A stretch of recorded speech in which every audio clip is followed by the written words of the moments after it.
was not expecting.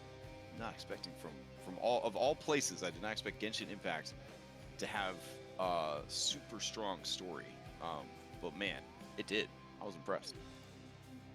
All right, we're live and we're playing Mythic Odyssey of the Dragonlords, and we have approached your final labor, the acquisition of the mighty legendary ship, the Ultros.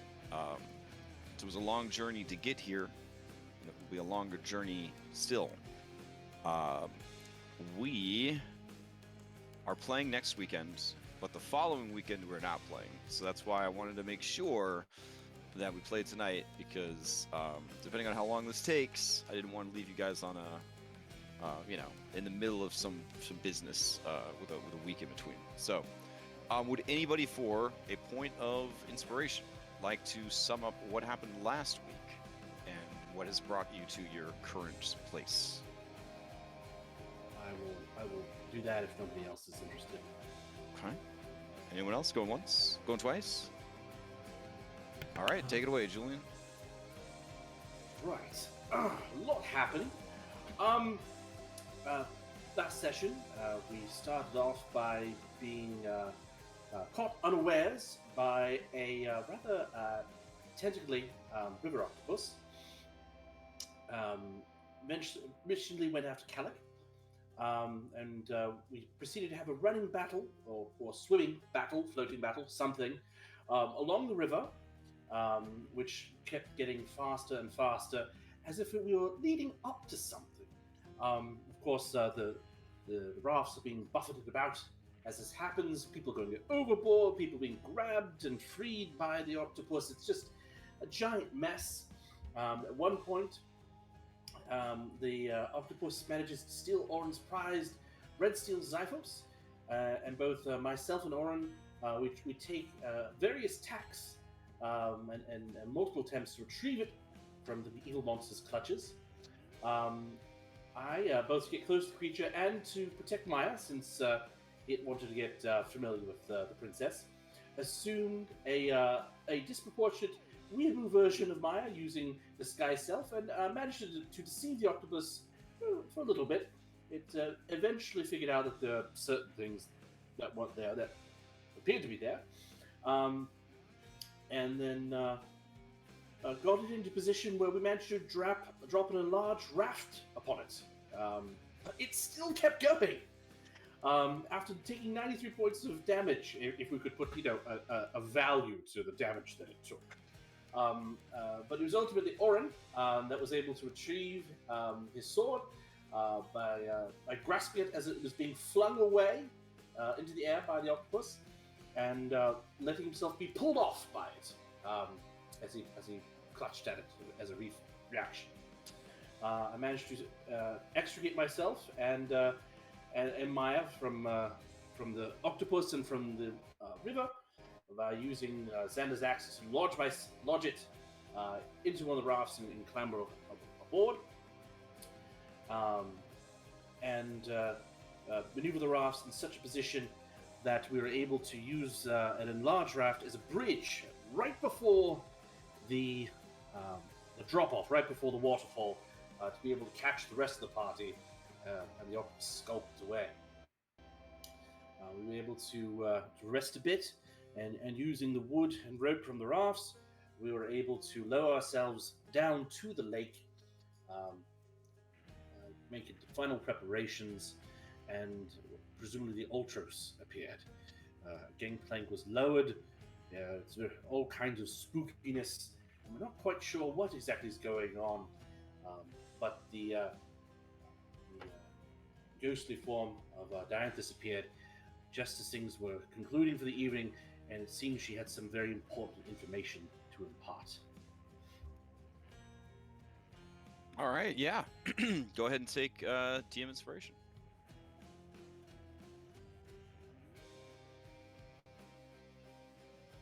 One thing I've learned from last week's session is I'm not going to be messing around with stealing goats. Wasting my inspiration on stealing goats. That's fine. Your goat's still with you, right? On this journey? Yeah. Is it still with us? No, it went off with the ox cart. Oh, that's right. Yeah, he sent it to safety. Got it. Okay. All right. Yeah, we will pick up where we left off. Let me change the music out a little bit. Ooh. Okay, I think we left off with you guys talking to Dianthus, and she's saying that she knew you, she knew what you had done, and that she lives trapped between worlds now. Mm-hmm. I think is where we left off. Sounds about right. All right. Cool. All right. As you stand on the ship, Dianthus beckons all of you closer as she kind of steps away, but never really leaving contact. Like the wispy ectoplasm of her hair still kind of remains in contact with the mast, but she motions for you to come closer. Whether or not this is a spooky ghost trick or what, Kyra does leave the B team and go to stand next to you and Oren Maya. Calix sets you down, baby Sibo, so that you may join the others. Paused. It's paused. Okay. Otherwise Oh, sorry. I was like, why are they just standing there? It's so weird. Corinna will also approach because she has a vested interest in anything related to Demetria. So, I guess as will Lorius. I mean, fuck it, everybody will come on. It's fine. So. No secrets in this group. All right. As you approach, Dianthus looks at all of you and says, "You spared my sister. You showed her kindness that was perhaps undeserved. But more than that, you took a great and powerful boon and selflessly used it to try and honor your oath with her by saving me.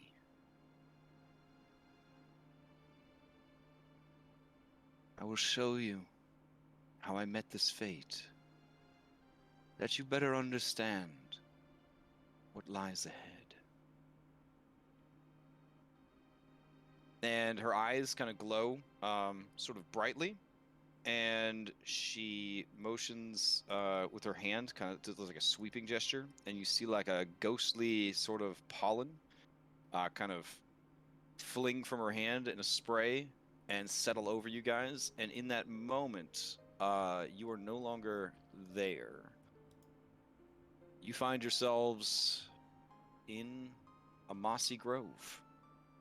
All around you hear the sounds of carnage, chaos, battle, the crackling of fire, the screaming of people, the screams of the injured, the dying, and the afeared. You hear the bleating of goats and the trumpets of war. You see Dianthus, alive, corporeal, tending to the injured and standing defiantly in front of her great ancient oak tree. You follow her gaze across the clearing, and cutting through tree and fey and beast, you see a towering man. Chiseled features, a healthy beard, and a look of malicious glee burning in his eyes. He wears the armor of the ancient Dragonlords and wields a shield you are all too familiar with.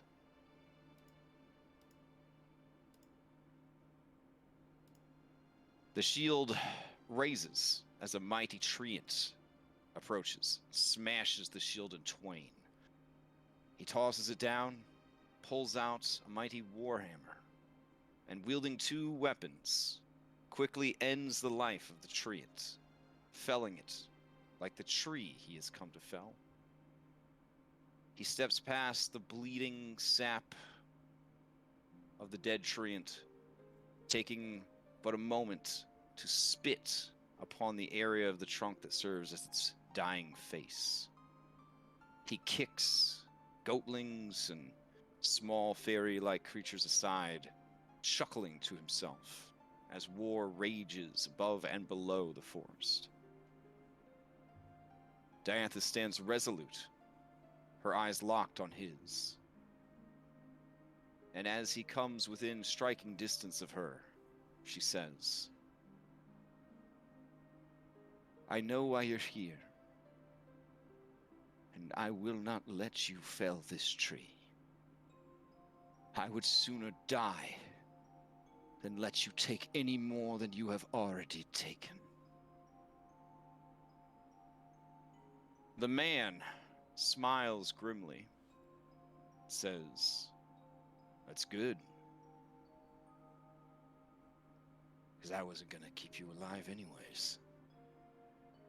And he drives his shadowy Xiphos into her guts, turns and pulls and disembowels her. You feel it, for in that moment you are her, each and every one of you, looking through her now murdered eyes. You feel the intensity of the blow. You fall to your knees. The warhammer comes around and you feel a crack upon your head, and you know that your skull is caved in. But Lutheria has no mercy for you. You are unable to die in that moment. Instead, you lay bleeding out, broken, torn asunder, and crushed. Your one good eye takes in the scene as Esther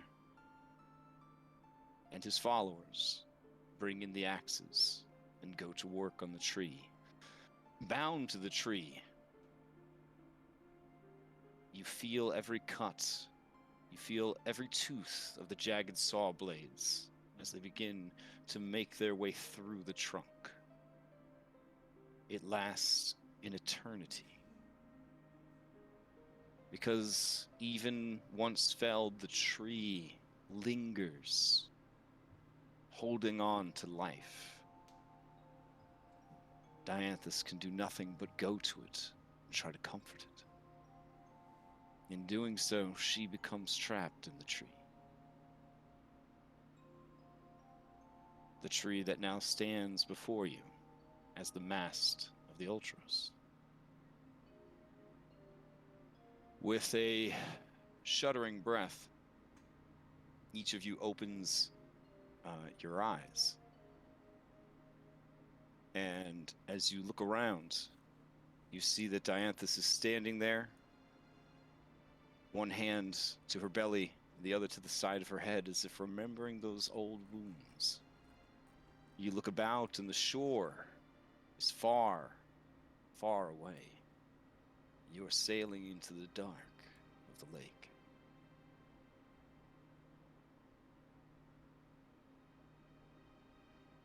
She looks at each of you and says, "I cannot leave.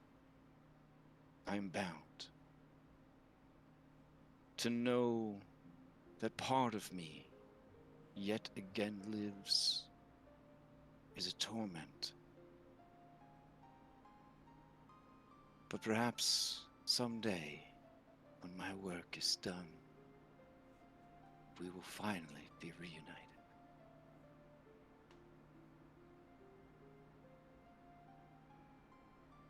And she slowly kind of backs up and then just disappears into the mast.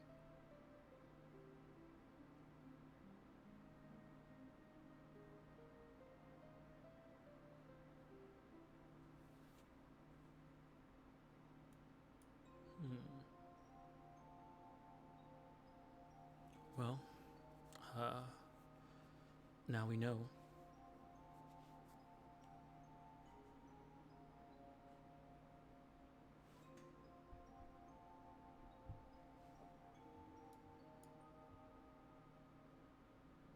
Most of that we knew already, but having to live it.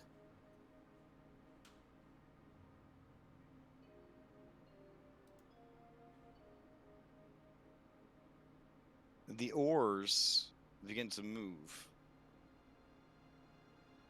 rowing, pushing the ship faster through the water. The wind whips against the sails, tattered and grotesque. They still bear Esther's mark, the same mark you found upon his shield.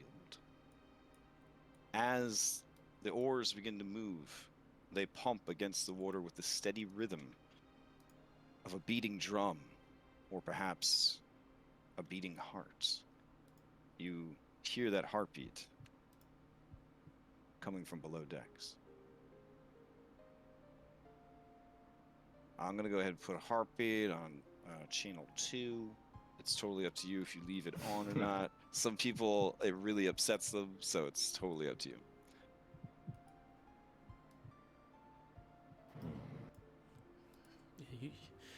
Yeah, you give your people a chance to turn it down. For me, it was just always going on. Okay, I'll keep that in mind for future.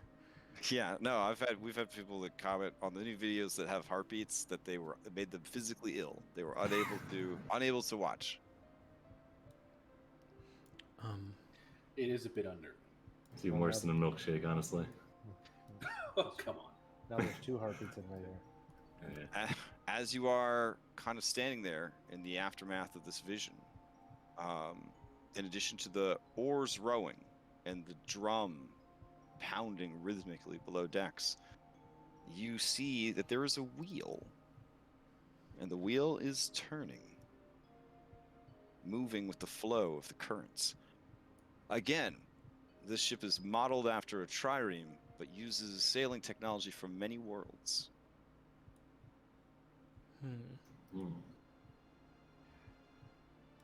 There's probably nothing going to come of this, but Julian would go up to the main mast, and if he is not repelled by a force or anything, he'd put his hands on it and put his hands and forehead against it and quietly say,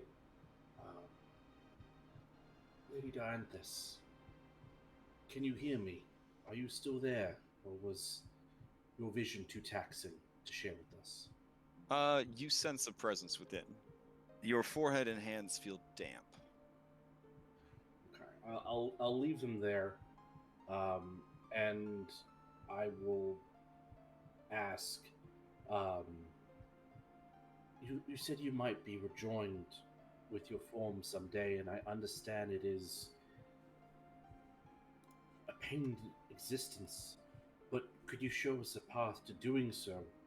We wish to right what was done to you, and we have made a commitment to your sister. Is this something you can teach us now, or must we wait?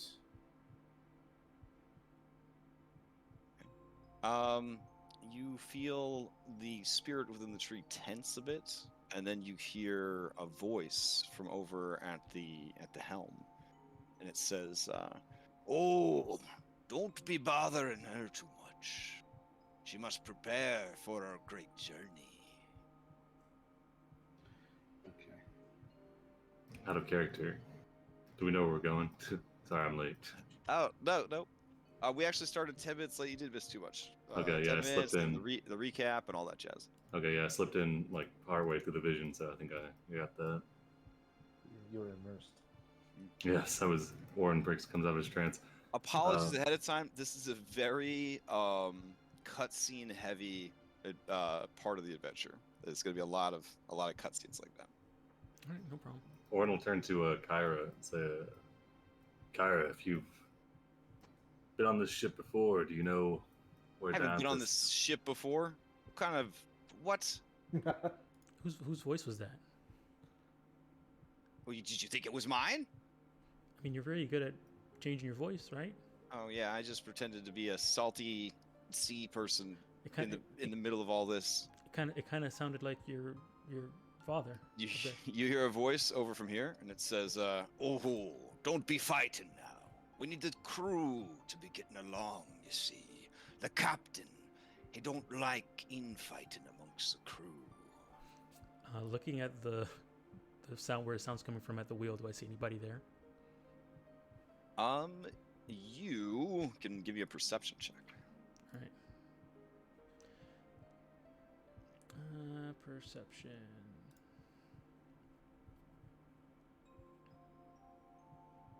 Okay. You notice that the movements of the wheel,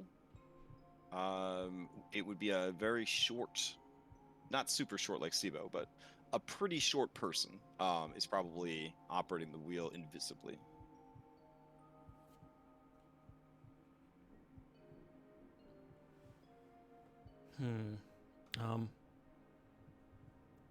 Is someone at the wheel?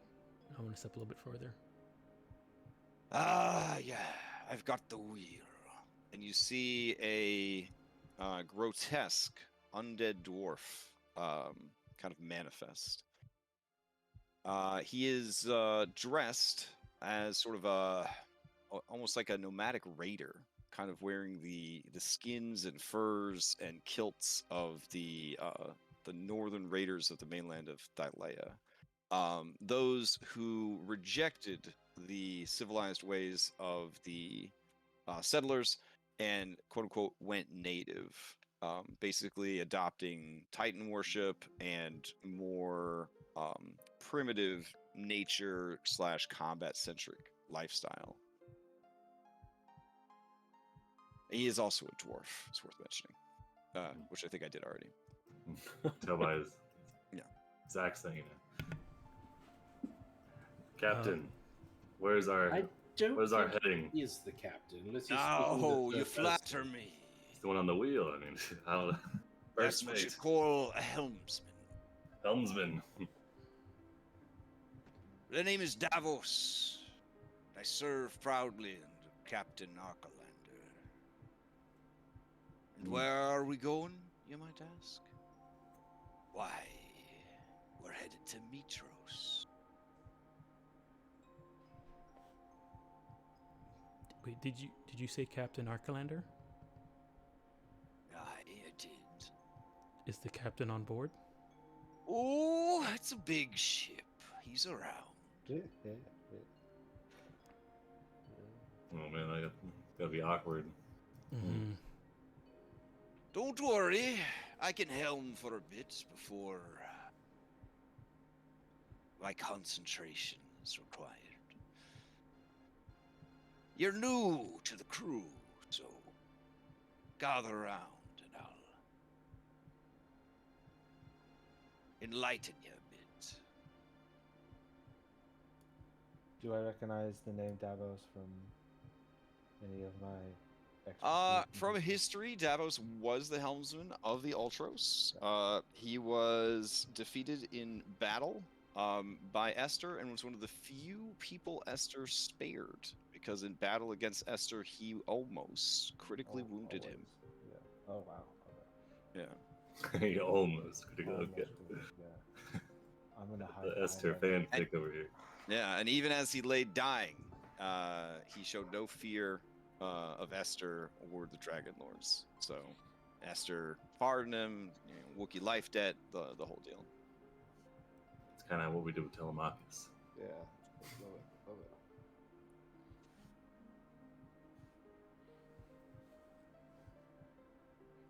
So, you have much experience sailing there, you green-skinned land lovers.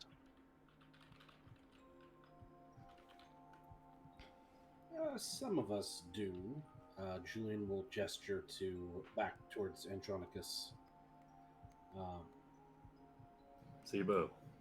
I am unable to move my token. Oh, Yeah, that's weird. Yeah, I had to reload to move. Yeah, Okay. I'm not seeing everybody in. Yeah, you may need to reload the scene. There's parallax, there's weather, there's weird lights, so it might not have loaded the scene properly. So try doing a shift reload on your browser. That might clear the cache too. Sibo, you doing all right? Take that as a yes. Kind of glancing over the edge. Are we sailing on water? Yeah. Oh yeah, you're on the lake. Okay. I mean, it's a lake. It's like a Lake Michigan lake. Like, it's a really big lake once you leave the shores. Looking down towards Sibo's. It's going to be a bumpy ride to Mytros. Yeah, how are we getting to Mytros from this lake? You asked that of Davos? I'll say it out loud to everybody. Oh. Davos looks interested in what you guys have to say about that subject. Way to broach the elephant in the room. He, with one hand still on the wheel, almost affectionately, he reaches into his tobacco pouch, and he produces a pipe, and one-handed, occasionally taking his hand off the wheel to assist, prepares himself a little pipe, and he starts to smoke. And once he's got it lit, he puts both hands back towards the wheel and puffs out smoke and continues his work. Being a ghost, you see the smoke inhaled into his body, and then it sort of just dissipates into his essence. He never really puffs it out.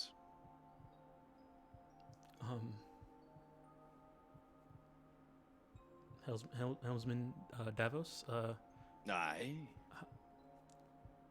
We're at the lake at the base of the Deadfalls, correct? Correct. How are we gonna get to Mitros from? Oh, it's nothing for you to worry about. If you're overly concerned about having good time, you'll likely find a seat below deck that you could take up an oar and help with our journey. I think I'll do that. Warren will kind of like look at the others, and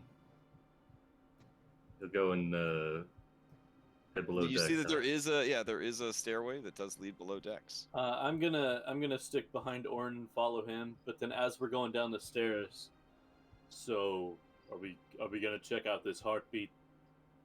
Yeah, exactly. And maybe see if we can take stock of who all's on board. Hirax says, that staircase looks very, narrow.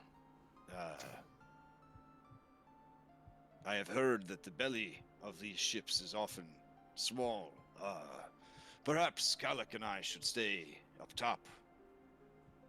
Make sure that this one, and he kind of points to Davos, doesn't try anything. I don't think that much could be done about Helmsman Davos. Question though. Are our compatriots safe above decks, or are things going to get a bit nixy here in a bit? Who are you asking this to? The helmsman. He says, oh, well, the captain will only be punishing those who don't pull their weight. This is a scenario where everyone chips in. I see. Well, I don't know what kind of ship you like to run, but we run an orderly ship. Everyone serves the captain's will. I see. Well, We find a couple of mops for the.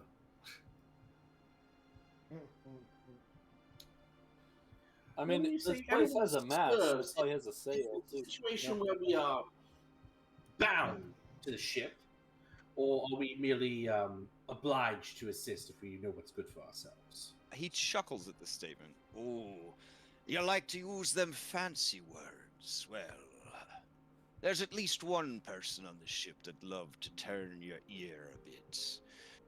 But no, you're not bound. Not yet.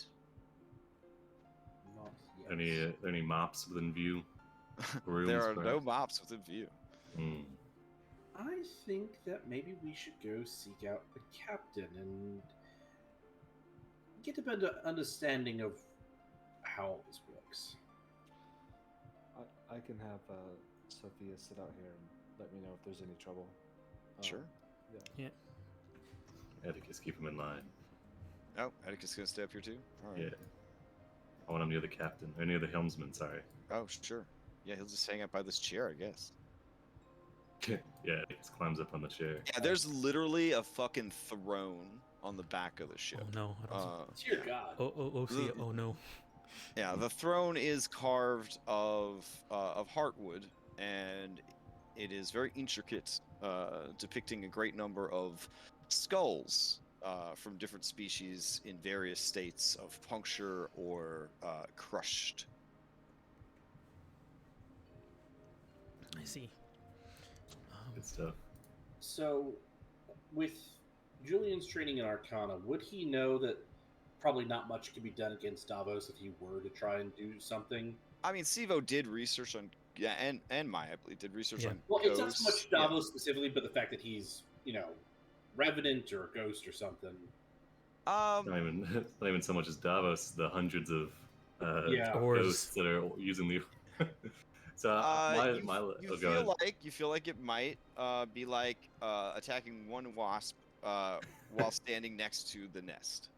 Yeah, my line of thinking was finding the mops was if the centaurs can't fit below deck, then they probably, and they don't have proficiency in water vehicles, they can't really do much with the mast. So perhaps they could start cleaning something. I don't know.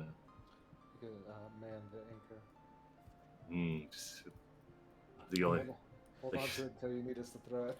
Yeah, it's an important job, all right. I mean, maybe they can be a lookout. There seems to be no lookouts on this. Well, it looks like maybe there's rudders at the back. They could man the rudders. All you have to do there is just turn it when somebody tells you to. You seem to be a bit hesitant about your new state of affairs. Know that you've made a wise choice in boarding this here vessel. We have uncounted victories, both at sea and on shore. The might of the Ultros spits in the face of the gods. There's no finer ship for you to spend eternity on. Eternity. Eternity. Oh, well, I assume that's why you came.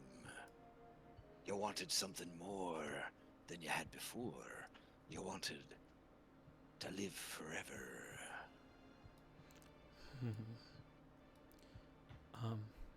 Well, as interesting an idea as that is, I'm getting the sense we wouldn't exactly be living forever. More of, Oh, undead. you get forever, used something to like that. it after a few decades or so. We came seeking Dianthus and the boat, not immortality. Well, it looks like you found both. Dianthus is the boat, and the boat is Dianthus. We'll set aside discussion of anything more. Do you have anything that the centaurs could do that would please, that would keep them out of wrath? And as it says, sure, you see just inches above the ground, just a bucket of disgusting, putrid slime just kind of clatters down. And then a spear that is stabbed through the head of a woman, and their long hair is serving as the mop parts. Why don't you give this deck a nice scrub down, then? This seems a bit counterproductive, but if you say so, Orin will hand both the interesting mop and bucket to Hirak.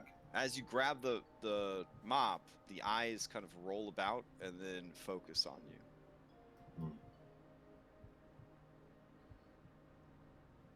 Oh, also, Julian, when you lifted your hands and forehead off the mast, it left behind bloody forehead and hand prints, and your forehead and hands had blood on them.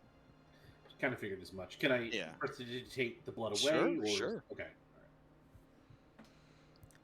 Well, there's one that needs to be done, so. Yeah, he turns his gaze to the horizon and says, "Oh, we're picking up speed now." Right, I think we should go have that conversation with Captain now, so we can figure this out. Shall we? And Okay. Julian will start heading below decks. I will hero stack you and bring you below decks. Yes, we could have used teleporters, but whatever. Take turns using the mop, 10-minute breaks in between us. All of them look at you mortified, and you can tell that they are not going to do anything like that at all. Let's see.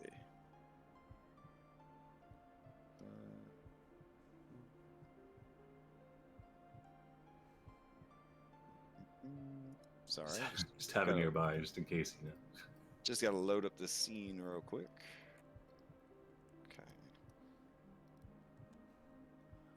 you can make a really, really good wine out of blood. The sugar of blood, actually. So.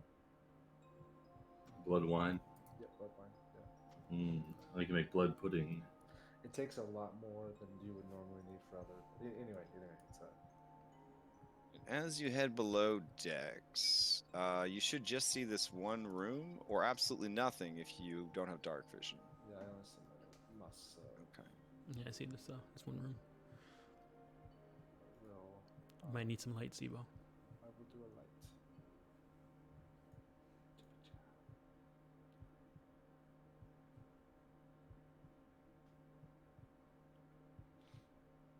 Oh, there's hammocks. All right. I changed the music. It might be coming in a little low. All right. As you come down into this room, I think there's some flavor text. Hold on.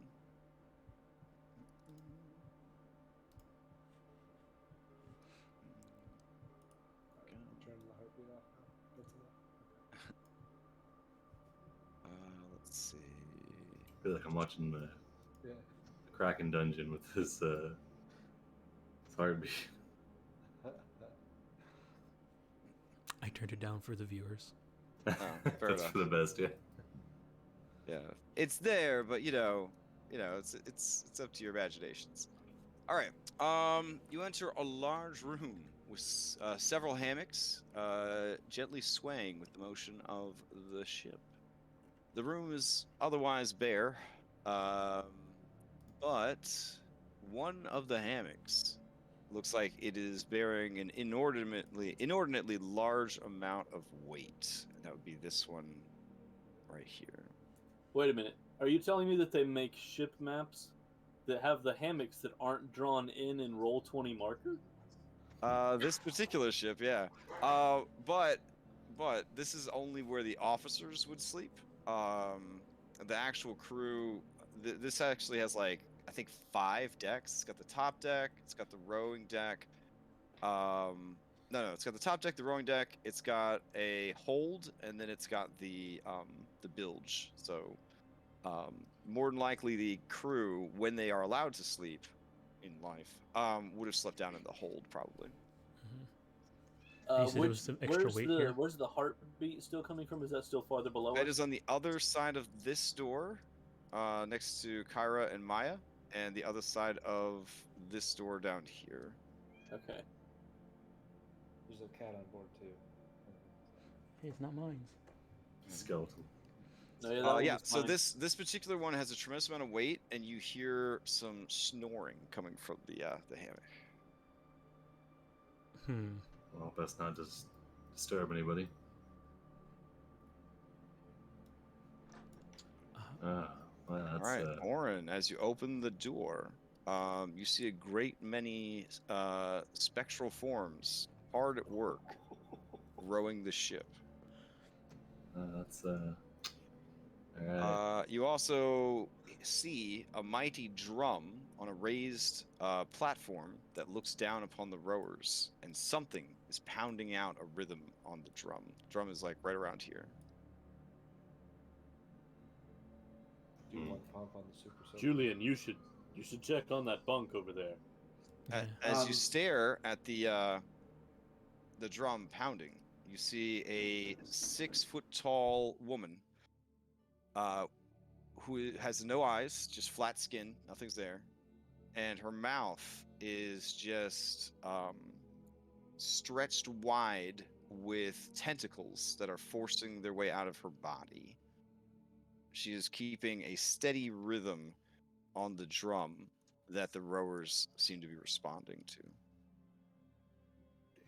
Okay. She Very turns her face to the industrious. two of you and nods. Yeah, Owen will nod back. Greetings. Yeah, same. All right. Is there still a light source in the room with the hammocks? There's I not. don't think so. No. No, when I stepped in here, I was the only light source. No. All right. You see the hammock kind of sway a little bit, and you hear sort of a sleepy kind of. Hey! Who wakes up Metron the Navigator? and you hear the heavy thump of massive feet. Oh, I guess we'll wait for Julian real quick. Metron. It's the man that Metron. introduces himself by title. Yeah. Are you with us, Julian? Looks like no. Oh, that's unfortunate.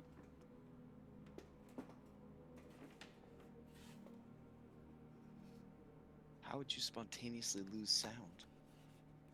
Well, I mean, it's technology. Yeah.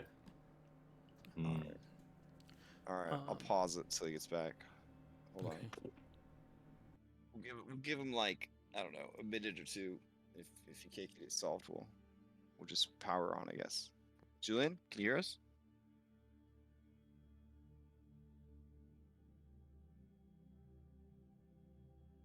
I guess not.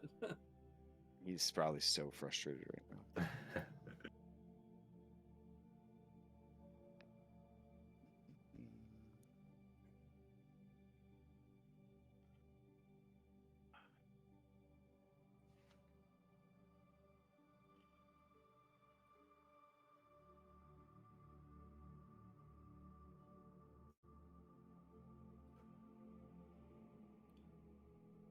I remember when we used to be able to pick which server we had, like which server Yeah. hub.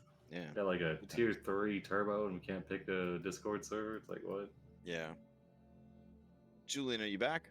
Can you hear? Looks like no.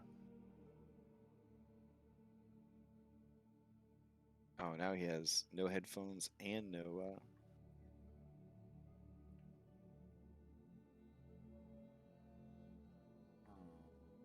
Hold on, I need to Oh. get headphones. I can hear you. Yes, Samir.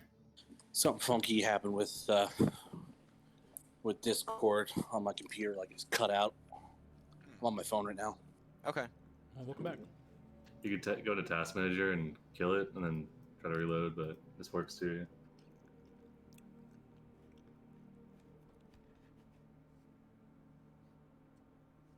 But you can hear? Do you want me to continue narration? Okay, can everybody hear me? Okay. Yeah, I can Yep. hear you. Only Cool. good. Okay, cool. Cool sound. I lost you guys at the point where you were asking about whether or not there was a light in the room. I think. Oh, okay. So yeah, the sleepy form, the massive sleepy form, from the Inviso form in the hammock, you hear, who's making all this noise? Who's bringing the light in here when I'm trying to sleep? Who would wake up Metron the Navigator after all his hard work? And then you hear the sound of two heavy-set bare feet slapping against the damp wood. And this individual, a massive, mostly naked man. He's got like a little gladiator skirt on, and that's about it. He is tremendously obese, and he looks around at all of you with his sickly greenish flesh and his wide eyes and wide mouth, and he says, "Oh, new recruits. Well, hello."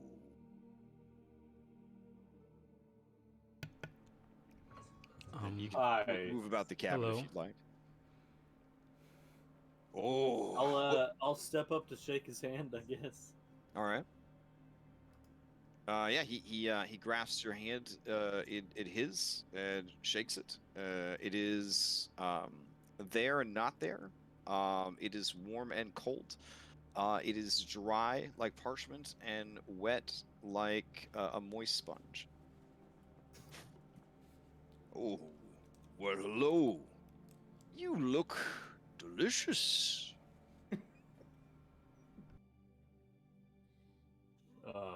So thank you. I see that Esther's finally recruiting some quality. That's good to see. We have a lot of work to do, you see. A lot of big things are happening. That's why the captain called on old Metron to chart a course to Mitros. But all that hard work wore me out, so I ate a big old meal and lay down to take a nap.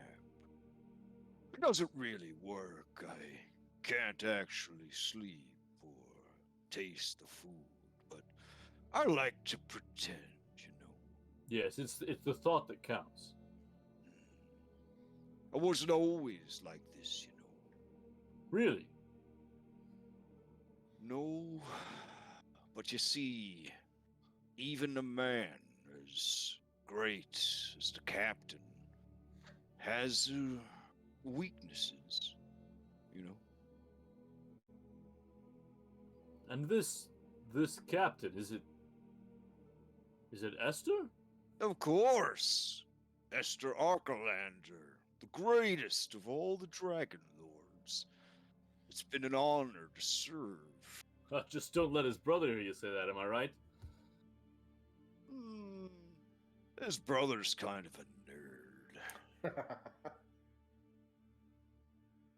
nerd. Things were good. And then they weren't. And now they just are. Well, what happened? Well, we took the ship and we made a great war. The ship, you see, it saved the captain's life. He used to be a real dragon rider amongst the Dragonlords. But then his own dragon betrayed him.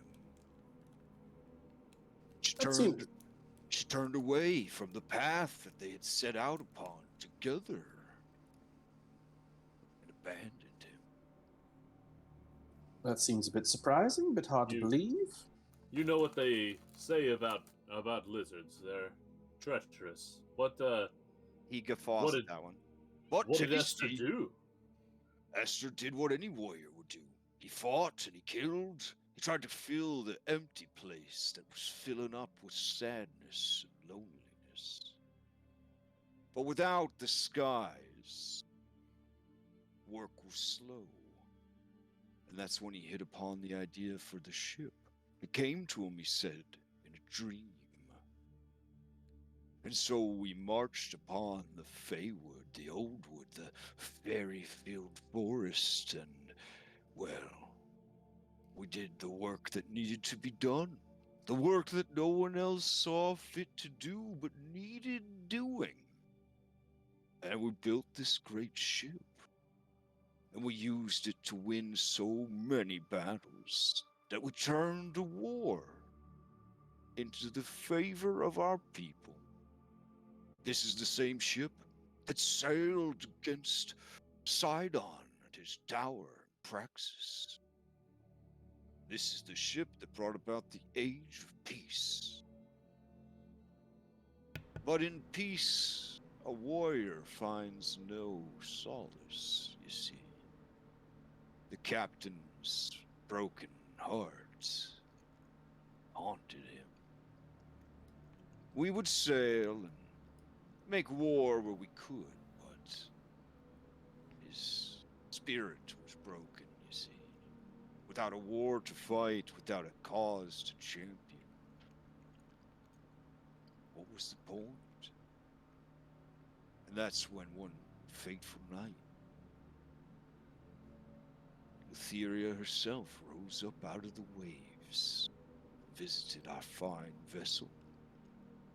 We were afeared of her at first because we thought that she sought revenge for the great, mighty deeds we had done. But she came to talk with the captain.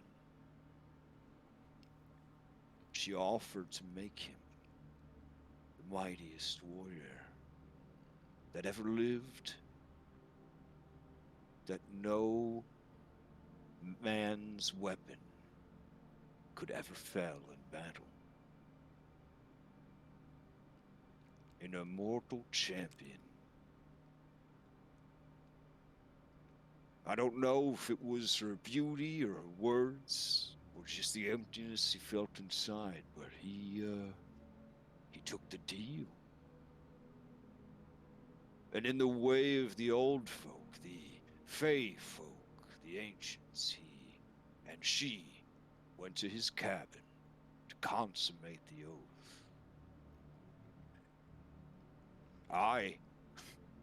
I'm the one that went and woke the captain up. I knocked on the door a few times, but he didn't answer, so I feared a betrayal. I smashed down the door because I'm very big, and when I looked upon him, he lay naked in the bed, alone.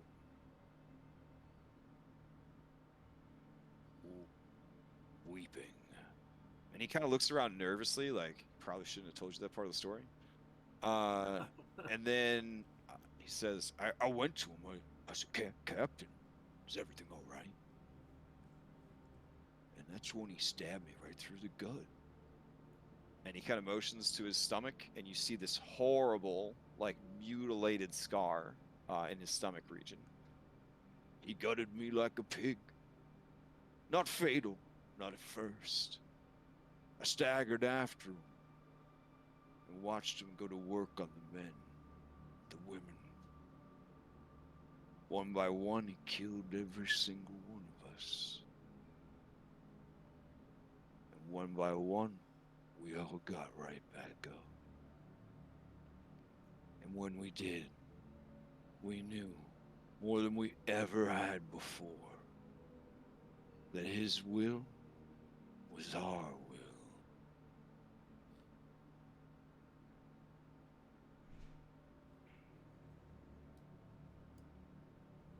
So, like, all of this is new, like, because didn't we previously think that the Ultros just, like, disappeared after they sailed on Sidon? Yeah. Okay, so Esther coming back and fighting little fights afterwards is, like, been completely erased from recorded history. Or they didn't leave any survivors, or they just went around the far islands, or yeah, because Damon is the one that returned with the bodies of the dead. Did he? And so in the terms of the oath. I thought he'd returned on the Ultros. Is that not true? I mean, he had, and then the Ultros disappeared. Okay. And yeah. Yeah, that was last time. It ain't that hard. It ain't that hard Ju- to seal a ship. You know what I'm saying? Julian. Yes. If you guys don't mind, I need to catch some sleep. We have a long journey, and if Davos gets lost, he'll be pestering me, so I'd like to pretend to be rested. Right. And Metron, if you don't mind my asking, with your charting of the course, where I know we're heading to Mitros, but by which path are we taking? Are we going through the Nyx? Are we going through the underworld to get there? He smiles at you and says, You're awfully clever. Lutheria taught us to sail the Nyx, and so we do. Right. Julian. he kind of cocks his head, and his bulbous eyes kind of roll around, and he says, I think we're entering it right now. Oh, shit. Okay. Thank you for answering my question. Appreciate it.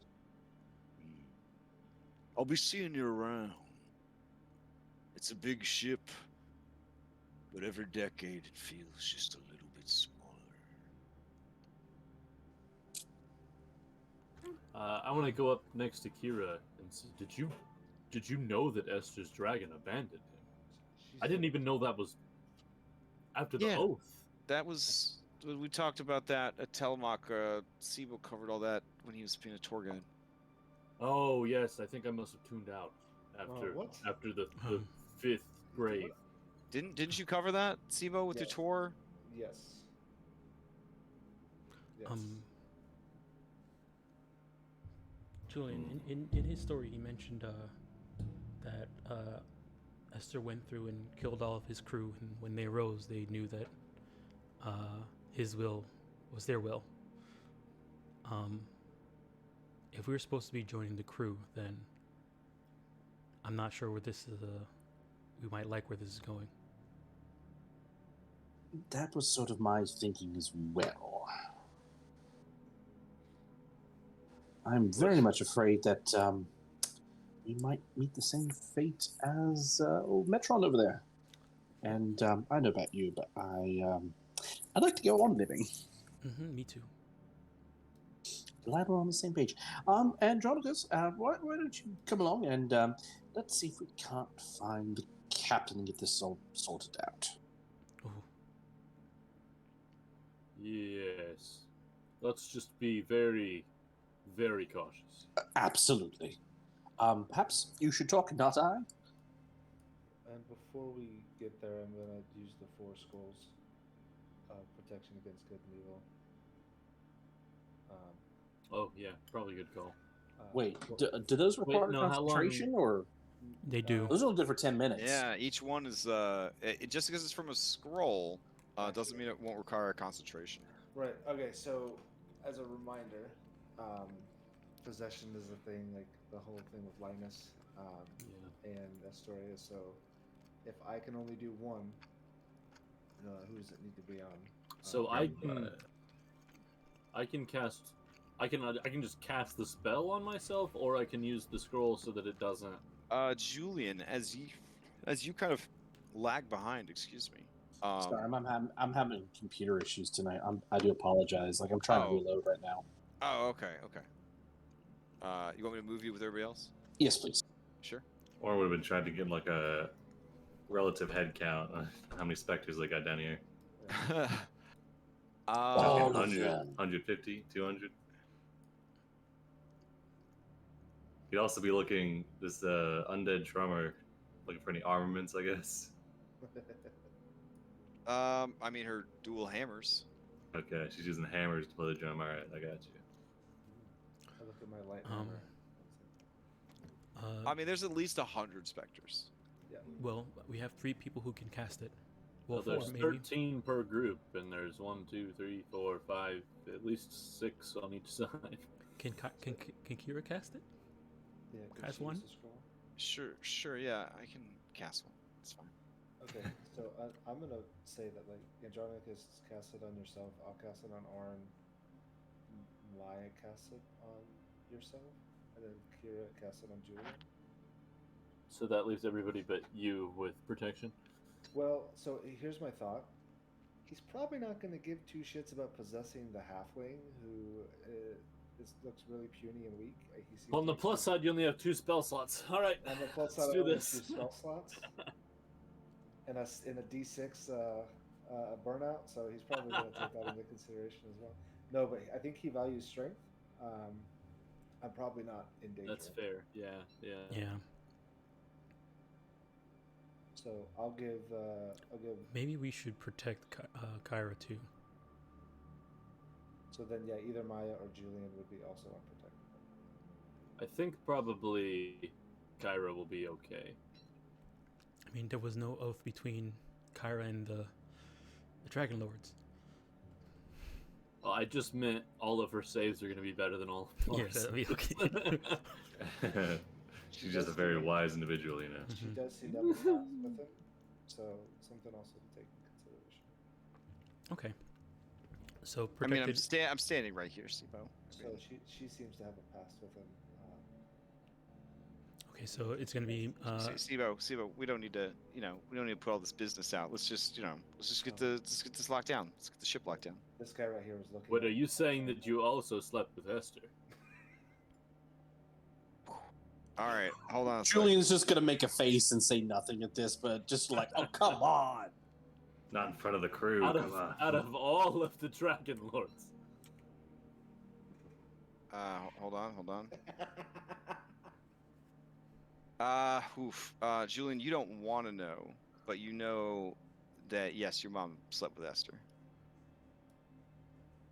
He's not gonna say anything, but he's gonna try and make eye contact with her and just be like, really? Really? He's very handsome, okay?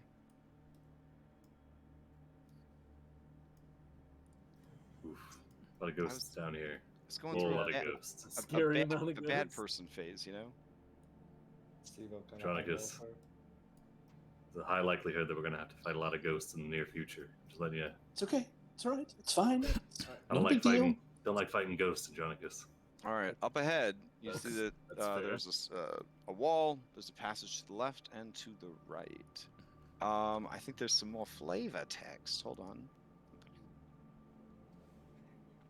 I like Let's how this see. one crate isn't getting affected by the So light. in roll 20, you can change the colors on anything, including tiles. I'm sure there's a mod that lets you color tint tiles, or it's a new feature of Foundry in the latest version. But for this, it doesn't. So yeah, it's a That's there's a couple of hand placed ones that I didn't update.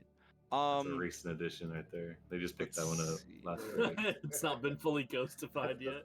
Yeah, Yeah. he hasn't killed that crate yet, so that's why it's, yeah. This small storage cabin houses all the necessary provisions for a short journey out to sea.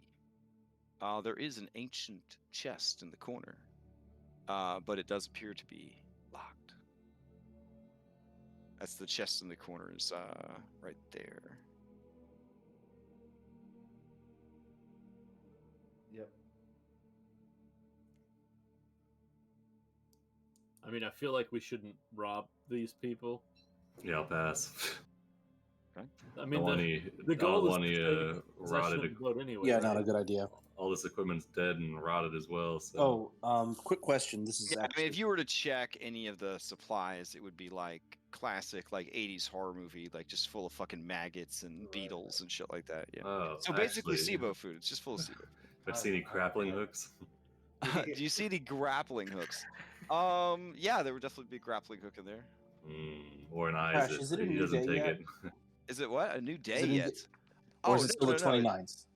Yeah, you guys hopped on at night, so it's still. It's in a way, it feels like you've been on the boat forever, and no time at all.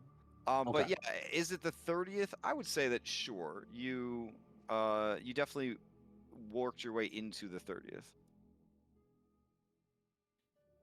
No, I'm asking because of my Wand of Magic Missile. Oh, for sure. Although I need to read it again. I don't know if it's dawn or just a new day. Okay. So, yeah. All right. I guess we'll go deeper. Okay. Towards the heart. Oh, let me unpause. Boop. There we go. Well, the heart is most assuredly just the drum back there. Oh, okay. I didn't put two and two together. All right. Oh. God. Yeah. Oh, no, it's not me. It's not me. I should have put more focus on it. As you guys Should've go realized on, that. if you guys go around this passage, you see each other. You see stairs leading up. Technically, there'd be stairs leading down, but that's outside the scope of the adventure that we're going to do right now because it just takes you down to the hold. So you don't see these stairs go down, but they do exist for future purposes. There is a door here, and the door looks fancy. Do we want to do these now, or do we want to wait and make sure that we're not doing them too early? Just have them in hand, maybe. Did you just call me baby? No, Sibo. What do you want me to? All right, quick question. Out of character. So, who's got the Super Soakers? Just to make sure we've got that clear. So, Julian's got one. Who else has the Super Soakers? I think it's Julian, Maya, and Oren. No. Okay. I don't have one. My dex is I garbage. think you get last week. Okay, I think must you be gave one Siba then. to. I think you gave one to Corinna. Yeah, because Oh yeah, we gave one to the NPCs. Speaking of which, Sibo, so far so good. The NPCs are just sort of huddled together, and eerily, Edicus just sort of is laying down at the foot of that horrifying throne. Is he cleaning the wood at all? Like just kind of licking I mean, it? he's cleaning Yeah. himself. So You it's know what I'm like, saying? yeah. Yeah. I mean, he keeps he's a an tight animal. ship. Yeah, he's a bored animal. Yeah, he might have a taste for blood after this. Just throwing it out there. More than the chickens, I mean. Looking at Edicus, does he have another? Do I see the other person in him? I mean, he's upstairs, so I'm gonna Oh. say you definitely don't. Okay. You look towards Edicus. You see the wooden ceiling. Yeah, your perception's pretty good, but I'm gonna say that's not that There. good yet. Oh, yeah. I have DM for some characters that if they asked me that, I would just be like, sure, why not? You can hear. You hear. Open your Passive ears. perception is 36. Yeah, I guess you see it. Yeah. My bad. All right. All right. I guess Orin will kind of go to knock, and All right, you knock on the door. You hear a voice say, "Oh, come in," okay. and the door opens. Oop, Oh, I close there it. it goes. Okay. All right. As you head in, these are most obviously the captain's quarters. This cabin is more luxurious than the rest of the ship. The bedding is made of freshly spun silk, as are the curtains at the window. The wallpaper is textured with gold filigree. The wooden floors of furniture are freshly cleaned and waxed, and the room has a fresh, clean smell. There is a desk at the rear of the room with scattered papers and a journal. You see a disembodied pen dipping in for ink and scrawling across the pages of a book that is in the process of being written.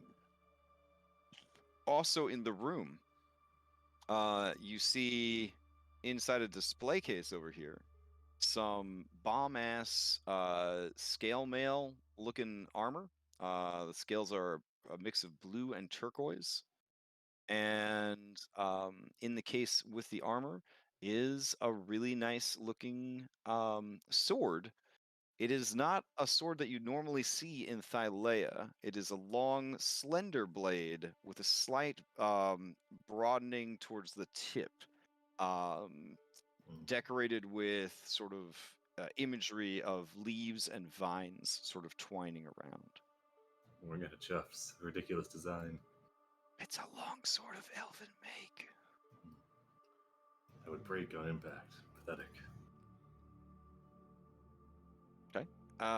As you approach, you see that the I'm chair, not quite so sure. yeah, the chair kind of suddenly moves a bit, and the pen kind of scritches the paper, and an elf appears. I did have a good elf ghost, just go with it. And the ghostly elf looks a bit like a scholar, but still has the build of someone who is not afraid of mixing it up in melee combat. The individual looks at you with empty, hollow eyes and turns its head curiously and says, "Oh, well, you're not the captain." No, we just arrived on the ship. Picked up at the Deadfalls. My name is Orin, and Sarah, the compatriots. Ah, new recruits, and just in time. Just in time. I know we have some very big business we have to attend to. It's all very exciting. Oh, how rude of me. The name is Skathon. Hail and well met, travelers. The cartographer of the ship. I am. I am the ship's scribe and cartographer and historian. I'm working on the collected works of, well, everything. He kind of motions to the papers and books on the desk. From a certain point of view, I'm sure. I mean, my point of view, but I'm collecting as much unbiased data as I possibly can. It's a privilege granted to me by the captain in his immeasurable kindness. Looking at Skathan, do I see which wound the captain gave him that killed him, or? Yeah, like you notice that he has a sword wound on the back of his head, and the area around his mouth is really messed up, which kind of implies that maybe he got a sword stuffed through his mouth and out the back of his head. Yes, it's quite kind. Well, he gave me the gift of immortality. Now I can pursue my research forever. I don't suppose any one of you lot is a scholar, because I am looking for an assistant. I could put in a good word with the captain. You can skip right over the rowing. The little one fancies himself. a This bit is of the a captain's scholar. quarters, after all. He lets me use it so I have some privacy when I'm doing my work. Being able to. I even hung my equipment up there. It's been so peaceful. There's never any need for it. And he kind of looks longingly at it. Mhm. Oh well. Do you need something? I have a question. Sure. You, were you at the Battle of Praxis? The Battle of Practice. At Praxis? No. Oh. As a scribe. Esther found me washed up on the shores of a deserted island. I'm actually from a land far from here. But Oh, I see. I made a new life for myself, serving as part of his crew. And then this great opportunity was given to me. Being the ship's scribe, have you recorded the events that have happened on the ship, or the deeds that the ship has? Oh, I've Right. recorded far more than that, friend. I've recorded all the secrets of Thylea. You see, whenever I'm given shore leave, I drift through the Nyx, exploring, discovering secrets. Sometimes Lady Lutheria will let me join her on her walks against the edge of reality. Do you have a particular story or recording that you would be willing to share? He kind of narrows his eyes at you. Or do you just go places thinking that everyone you meet is going to provide you knowledge and information about your current situation? Oh well, no, it's just Because I will if you'd like. Yeah, kind of. sure. Well, after the Oath of Peace was signed, something Esther was furious about, by the way. He parted ways with Damon and the survivors. He told them that if anyone ever found out he still lived, he would come for them. People who had told his story, the people who had heard the story, and the people who cared about those people. And he would run them all through and make it slow and make it hurt. And so terrifying was the wrath of the captain that even the mighty Damon let him take his leave. But it wasn't long before Esther needed the ship. And so he took it right out from under the people of Mitros. And for a time, he tried to find purpose. Until purpose found him. Maybe that's why Damon took that vow of silence. Could be. Or at least a contributing factor. Yes. The captain is a man who needs a purpose. He is a weapon that needs a wielder. Long has he languished in his loneliness, lost, confused, and we with him. But now, purpose. We sail again with purpose.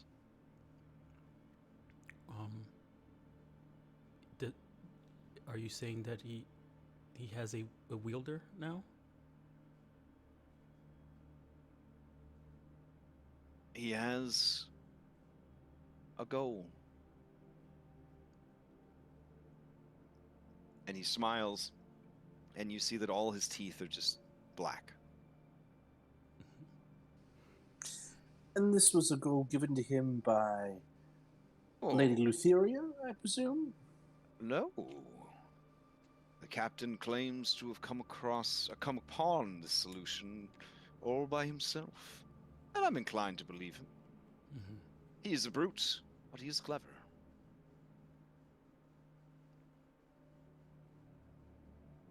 He honed his skills as a spirit over the intervening centuries. And now he's a master. Like he mastered the arts of war and murder. And so, again, we sail, for his purpose is our purpose. His goals, our goals. So if we're heading to Mitros, what is the captain's goal once we get to Mitros? I can't really say. He mentioned it, but then I got so engrossed in my studies, I think it had something to do with a grandchild.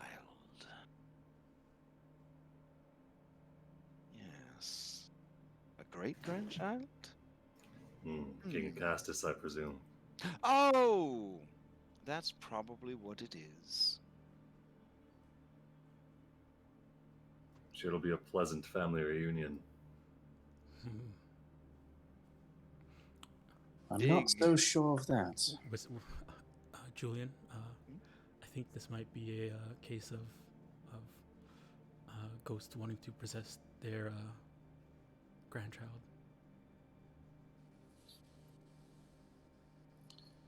Oh God, King Esther. And if not possess him, perhaps just take the damn city and then that countless innocents slaughtered. That is not good. Would he want to add the city to his crew? At this point, Scathan looks like a junkie eyeing like a fresh needle as he looks over at his work laying unfinished. And he says, "Is there anything else you need?" Where might we find the captain? I think you just missed him. I believe he headed above decks to check on things. Steve, as he says that, you lose your connection to Sophia. Oh, fuck. Yep, probably upstairs. Yep. I'm gonna go then. Oh, well, please close the door on your way out. Leave the door open. Just to mess with him. So we can Will go up do. these stairs here. Oh, there's stairs right there, dude. Oh, okay. The ghostly stairs now. That's no longer like a level you can't progress here yet type thing. Well, the Alright. down was no, and up is fine. Yeah. All right. All right. Do we have to leave the door open just mess with him? I mean, we can close it. I'm gonna close it. Okay. No, you gotta close it, but like leave it cracked. You know, that's the worst. Oh, that is the worst. All right, you guys are heading back upstairs. Hold on a second. I cast Mage Hand, just close it all the way. Oh, that's nice. It could be a potential ally in the future. We don't know. Are we doing the protective against good and evil now? Going while going up the stairs. Yeah. Yes. Yeah, that's probably a good plan. Okay. So, if I get this straight, it's me, Oren, Andronicus, and I would say Kira, honestly. okay, Kira or Julian. Yeah, I think that. Yeah.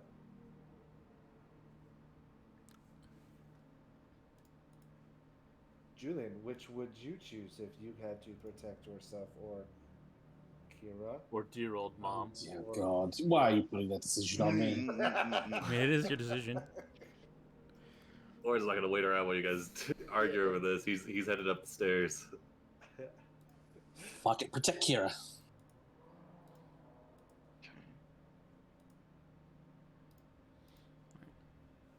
All right. Who's supposed to be casting it on Kira? Kira. Kira can cast it on herself because I can give her. Okay. Yeah. She's yeah. Thanks. Give me the scroll. Hold on a second. That's not on your spell list. So out of curiosity, so Julian, you are foregoing it? Yeah, because he's being put to a decision: either himself or his mom gets it. Or his deity. Okay, at this point in the relationship, he thinks of Kyra as his mom first. Siva does. Siva does not. His mom first, his god is second. Yeah. Yup. It's complicated. It does sound complicated. For sure.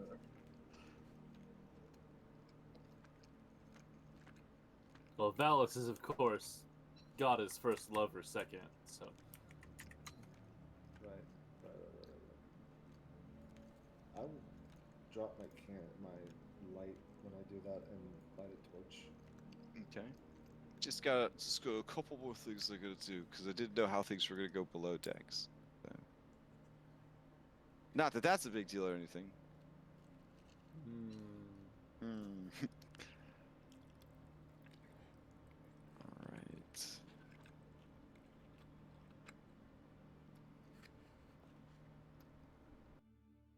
Okay.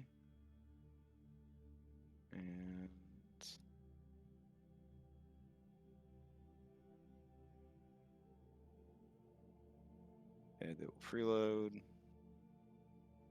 Give it a second for everybody. All right, you guys head upstairs. So, Julian, you feel a protective spell come over you.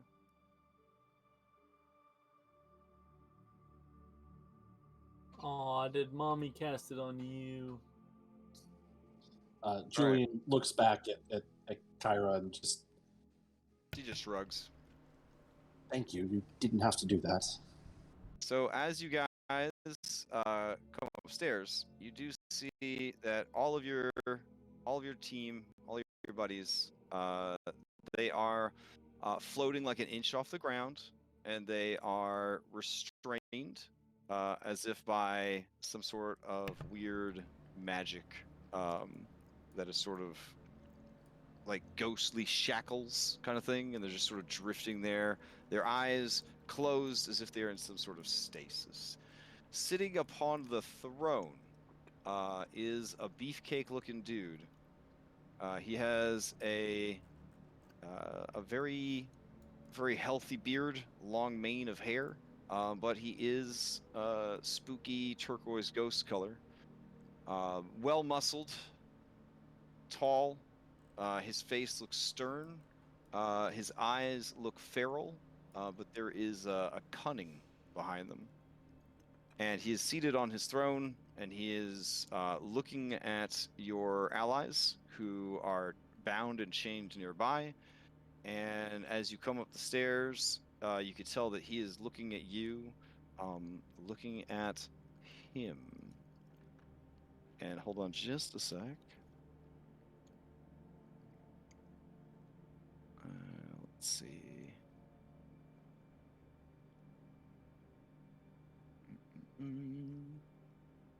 Pretty sure there's a handout for Esther. Just trying to find it real quick. There we go. I don't know if you guys have seen the artwork of Esther alive, so I will go ahead and post it. Maybe. Like we might have seen it from the There you go. tomb.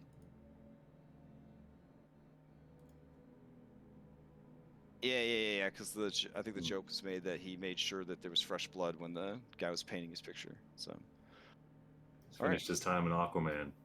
As you guys go up the stairs, you do see that when Kyra sees Esther,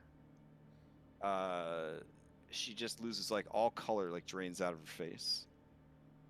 And she sort of like hunches her back and like her shoulders kind of go up. And she moves to the very back of the group. Are you all right? Yeah, I'm fine. No, It's fine. no, you're not all right. Your body language tells me otherwise. What do I It's- need to know? With a horrible crackling sound, she straightens out her back and neck, and like you can see her physically through willpower forcing her shoulders to unscrunch, and through gritted teeth she says, "I am fine. It's fine. This is you've got to do this, and just don't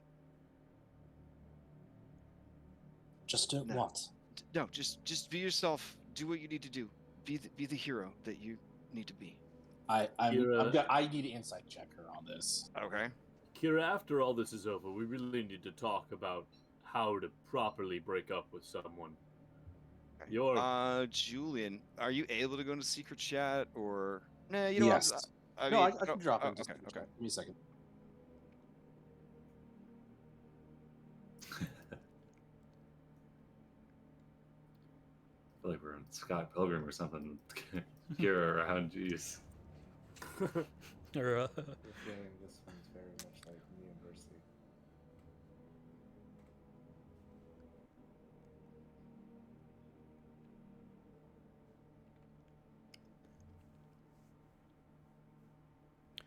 who was? Actually, I got a question now. Who was the king of? He's waiting until we went in the other room, and then he. Who was the king of Moved Mitros past us at the while top. Mitros was there? Was leading. Did Mitros ever marry somebody? He knew. Well, I mean, I guess Vulcan. Yeah. This is like patron saint of dick moves, so. Uh, We have to fight a whole goddamn boat full of ghosts. Well, I have a feeling if we can take care of him quickly, we can stop the rest of the ghosts, right? We can Yeah. hope. I don't know if we can take him out quickly. Hello? Hello? Okay. Hello? Orin, as you approach, We got our allies. you see two ghostly crewmen kind of rise up out of the floor, and they turn to face you.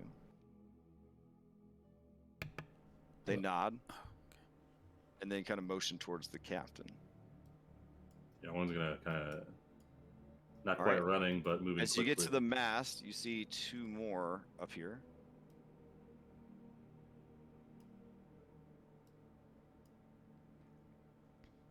And as you get closer, we'll stop right there. You see two more up here. And are you keeping pace with Kyra and Dracos? Is that, or are you kind of keeping pace with the party? Because she's definitely lagging behind. Okay, yeah, I'll keep pace with near the front of the party, probably SIBO. Oh, okay. All right. As you approach, Esther Arcalander says, "Oh, now, Davos, hold on. Who approaches?" And Davos kind of appears, and he says, "Oh, Captain, these are the folk I told you about who we picked up in the Deadfalls. New recruits, as it were. I told them to take a look around. Seems they've come full circle. They're the ones who were commanding these here troops that we've gone ahead and set aside for now." And Esther's like, "Oh, all right. Step forward, that I might look upon your faces." And he kind of steps up off of the throne. Oh wow, you just run and jump up there? Damn. Yeah. So is Okay. this necessary? And kind of gesture towards the shackled allies. Oh, well, I just saw that there were some trespassers and had the ship detain them for a little bit. I'm just trying to get a feel for what's going on here. So that's what this is then. And as you're talking to him, he gets like distracted, and he looks like right past all of you, and he's like, looks right at Kyra, who's kind of standing by the mast, and he says, "Well, fuck me. Kiki? Is that you? What? Wow. What? No. No." And she kind of like tries to muster some courage and take a step forward, and he says, "Well, things are really going my way. I finally figure out what I need to do. I finally get organized and motivated, and look who just comes crawling back into my life. It's been an awful long time since I rode you, bitch." And when he says that, it's like he just punched her in the gut. She makes a face that looks like she's going to vomit. And he says, "Why'd you bring all this with you? You couldn't just show up yourself? You had something to say?" Owen's gonna put a hand on Julian's shoulder, kind of look to him, like, I'm fine. I'm keeping it together. no, the look is like, we doing this? He's got. Yeah, as you guys are talking, you do, maybe not for the first time, but you look around and you see that there's no water. There's no horizon. You are an endless void of colors and twinkling stars. They swirl and move and mix in and out and with each other as the lights twinkle in far off distances. You see no sign of anything except this endless sparkling void. Yet the drum continues to pound, the rows continue to pump, and wind that doesn't exist continues to push the sails.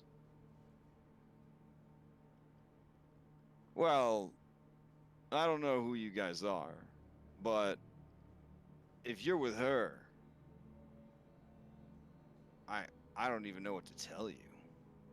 That right there is the most worthless, cowardly, pitiful creature you could have ever been unlucky enough to stumble upon. Oh, really? What makes you say that?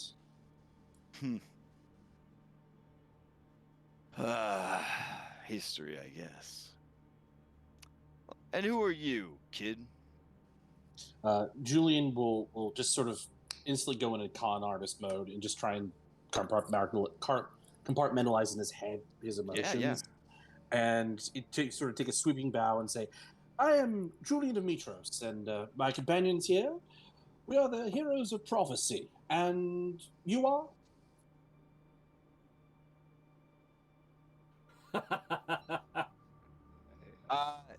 Hearing you say that, he smiles, a smile matching yours, his demeanor matching your demeanor, and he says, "Oh well, Julian of Mitros," and he goes to extend a hand. Esther Arcalander. I'd like to insight him. Like, is he getting ready to like grab me and like throw me fucking overboard and throw me a headlock? Give me an insight check. Can I Well, as this- from where I am? Yeah, sure. Before it gets, because Owen's going to want to move back for this hand touch, Mhm. but first, he wants to check out, he's kind of moves aside to check out Kalik and Lori. So they. Give me an Arcana check. Okay. Julian and Sibo. This man is so confident that he could murder all of you that he is in no way thinking about a fight. He honestly seems to be genuinely curious about you, and why you're here with Kiki, and I mean, you tell with that insight that he's 100% confident that none of you could do anything to him. Oren, even without training, you know that whatever binds them is magical in nature. Magic will have to be the thing that undoes it. Yeah, does it look like they're in imminent danger in the binding? Like, is it No, like it's just kind of drifting there like balloon people, like Pennywise does. Okay, You know, so they're breathing and all that? Yeah. All right, and then once he gets that, he would move back and kind of be at the ready for this All right. handshake. Davos says, "Oh, no offense, Captain, but if you could take it down there or back there, I'm trying my best here to helm this massive and great ship. And Estor looks at Davos and chuckles and says, of course, of course. And yeah, he looks at the two of you and he says, he kind of nods towards the deck. Why don't we take this down there? Let the man work. And I would have shook his hand once I got the measure of him. Sure. It feels slightly paralytic, like it could paralyze you, maybe. It also feels cold, and when you touch his hand, your locket kind of blazes to light a bit. With what Julian has as far as training with Arcana, would I understand the significance of this, or just this happens that I've noticed it? Your grandma amulet doesn't normally act out. So if it's reacting, then it must be something that she is in some way interested in or invested in. Okay. And he kind of looks curiously at it, and he your says, grandma also slept with us. he says, "Well, that's a Oh, nice wow. trinket." All right.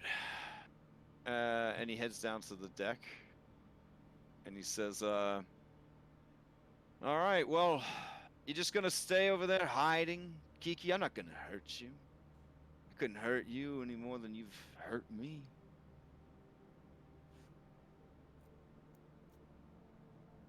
Whatever. So, you're Julian of Mitros. I'm Esther Arcalander, first among the Dragonlords, greatest among the Dragonlords. Whatever you think you know about the Dragonlords, I'm sure it's been watered down by time. I'd love to hear directly from you when you have an opportunity. Oh, sure. And who are the rest of your friends here? Well, we have Oren and Andronicus of Mitros. Oren was formerly of the king's centurion god, King Acastus. And when I say this, I'm looking to see what his reaction is when I mention King Acastus. He nods, says, "Oh, King Acastus." He definitely knows who King Acastus is. Can I insight his reaction to that? Like, whether like he just knows him, or he's like, "Yes, this is someone that I want. This is someone I'm like wanting to meet when I get to Mitros." Oh yeah, I mean it's pretty obvious that he, yeah. Need his autograph. Okay, got it. And of course we have Maya, the druid of the Old Wood, and my long time traveling companion Sibo from Noriande. He is a traveler from far away, an oddity, if you will. Aren't we all? Aren't we all? Picking my nose. Also, compatriots Kira, Gallic, Hirak, Loris, Corinna, Elise, and Edicus. Oh. Would you release them from whatever you have holding them now? In a bit. We've introduced. You see, I'm about to begin negotiations. I feel like, having more people than you, it's going to be a nice motivational bargaining chip. So, no offense. So it's hostages then. And Oren's going to reach for his sword. No, not that's hostages. a messy not word. Hostages. You can look upon them and see that not a single hair on their beautiful heads has been harmed. I get what he means, Oren. He means bargaining chips. That's I fine. mean, you came into my home. You extended the game plan. We were merely trying to understand what was going on. Now, we were seeking Does a out the gangplank mean consent? I don't know. Listen, I have a lot to Wasn't do. there a voice that said to come aboard? Dianthus. But also, you can't be recruits and not have been invited. The word recruit means you were recruited. Well, don't be trying to get any guest hospitality because No, I just I didn't ask you on my ship, but it's my goddamn ship. It is indeed your goddamn ship. You are the captain. Now listen, I'm heading to Mitros. I got business to attend to. You seem very capable and very living, which is very useful to me. what do you need? Because if you help me with what I need, I'll help you with what you need. Well, perhaps our Maybe- goals can Yeah. intertwine. What is exactly that takes you to Mitros? We were just there. We could give you the lay of the land. You know what? You know what? I like your honest face, Julian. And so I'm just going to tell it to you straight. I'm traveling to Mitros. I'm going to possess the body of my ancestor. And I'm going to lead the city of Mitros into the greatest age of prosperity it's ever known. A war is finally coming. And I'm not just going to sit on the sidelines. I'm going to go toe-to-toe with Sidon. With the forces of the greatest military in the world at my disposal. I've been waiting a long time for this. This fight never ended. Not for him, and not for me. No, that's interesting, because we also, as the heroes of prophecy, are destined to square off against Sidon as You know, well. that Heroes of Prophecy just abbreviates to HOP, right? Oh, I'm well aware. You thought that was cool? It's a whole branding thing. It's fine. It's all right. Xander thought, anyways, he had a bunch of dumb names for the Dragonlords too. Anyways, fortunately we settled on a good one. I guess it's kind of locked in stone for you guys, is what it sounds like. It's fine. Keep going. What do you need? What do you think of Heroes of the Heartland? Oof, that is better. That is better. It's less pretentious. It's regional, though. Yeah, but it shows that you're grounded, right? You guys sell me the Heroes of Prophecy. I roll my eyes at that. Right, but it's like, let's assume that there was this great hero. Let's call him a superhero, even, and he was a citizen of one country. But then he kept doing things all around the entire world, and it just didn't make sense for his branding anymore. So you'd have to drop it, and you have to change that. So rather than going through that, we just went worldwide right from the beginning. I think people respect knowing where you came from and putting it out there. I think the Heroes of Heartland would have been stronger for you. So, anyways, what is it that you guys think you're doing? There was a prophecy, I guess. Yes, we are destined to go up against Sidon as well. But of course, I understand that you called dibs first. He kind of looks left and he looks right as he's like looking at all of you, and he says, "You guys are going to go against Sidon." Probably not quite yet. So this petting zoo over here, and this worthless piece of shit over here, and the 5 of you are going to go up against Sidon. Yeah. Wow. If you don't think we're up to the task, perhaps you could get us. You're not even going to make it to his doorstep without a boat like this. Well, Trust perhaps, me. You need Lots to of people have tried. get us into fighting form. Give us some pointers. All right. Okay. Well, I mean, it seems pretty cut and dry for me. You help me take over Mitros, and then I will do everything in my power to support you in your prophesized quest to deal with Sidon. In fact, I'll even lend you the boat because I'll need to stay at Mitros and take care of business. You know, get things ready for the big war that's coming. Of course, and perhaps we could pave the way in that regard. Who is it that you're needing to commandeer?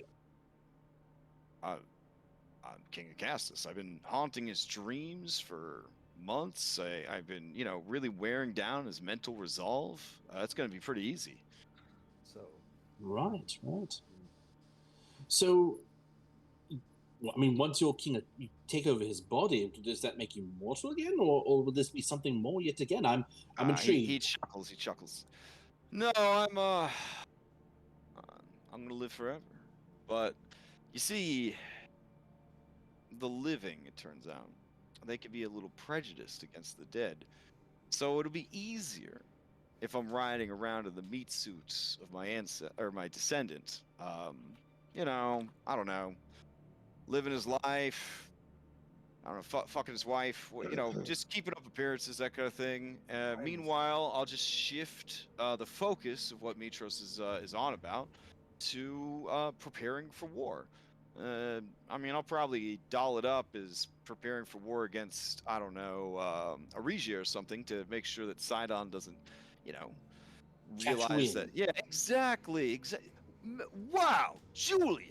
And he approaches you, and he goes and just grabs your bicep, and he squeezes it hard, even though it's a ghost. It kind of hurts a little bit when he squeezes your arm, and he says, "You got a good head on your shoulders, kid."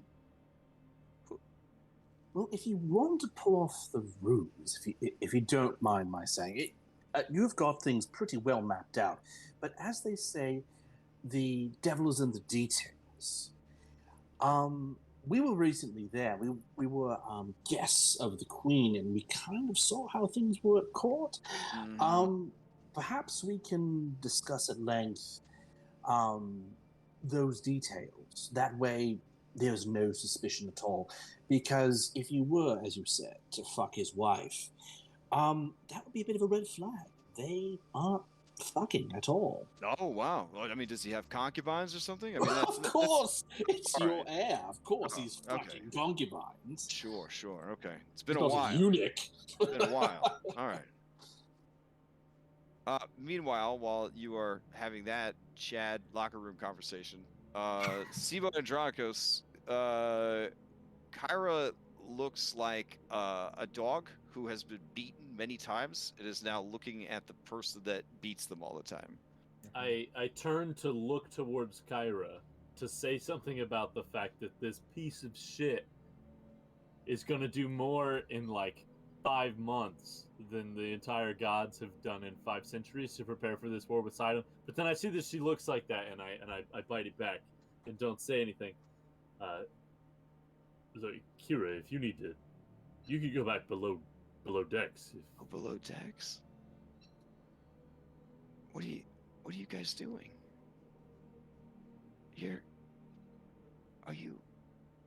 Is he?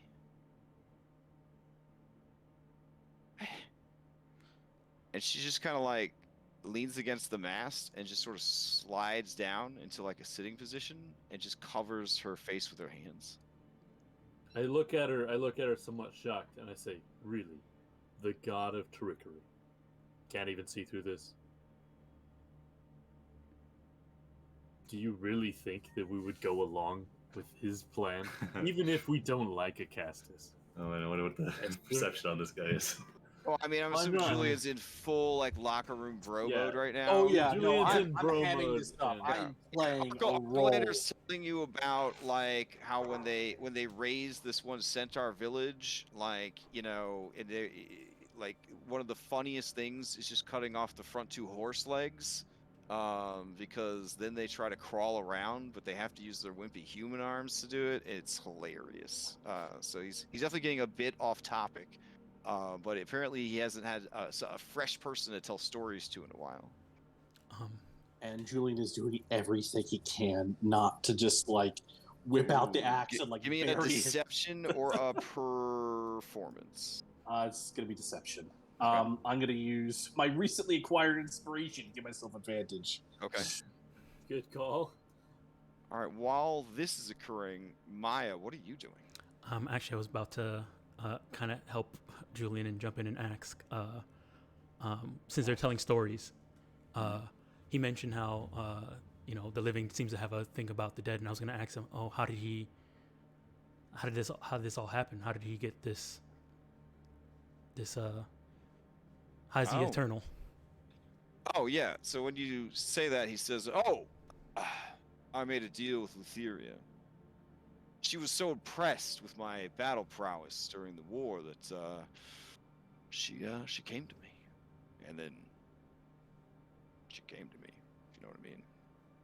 And he winks at you, Maya. I see. And she now I can't be felled in battle. I live forever. As does my crew. She just gave it to you? Yeah. Always the one. I mean, that seems like a pretty sweet deal. I mean, greatest among all the warriors, but I mean, correct me if I'm wrong. My understanding is, Letheria and, Sidon are like, together. I mean, she's not setting you up for a downfall or anything. I mean, everyone's together. Well, I mean, yeah, if they're worth it, right? But I mean, she hasn't set you up for a fall or anything. I mean, I'd be a little worried. No offense. I mean, your record goes without saying. I mean, there were people amongst the crew that expressed some, I guess, differing opinions about the fate that we found ourselves dealing with. But, I just fed them to Metron and moved on. You can't have dissenters amongst your ranks. You gotta run a tight ship, Julian. He looks like that guy could eat. Oh, he can. It keeps them all tucked down deep. Well, this sounds promising. I mean, couldn't she just? If she gave it to you for nothing, couldn't she just take it away? I mean, why would she? Well,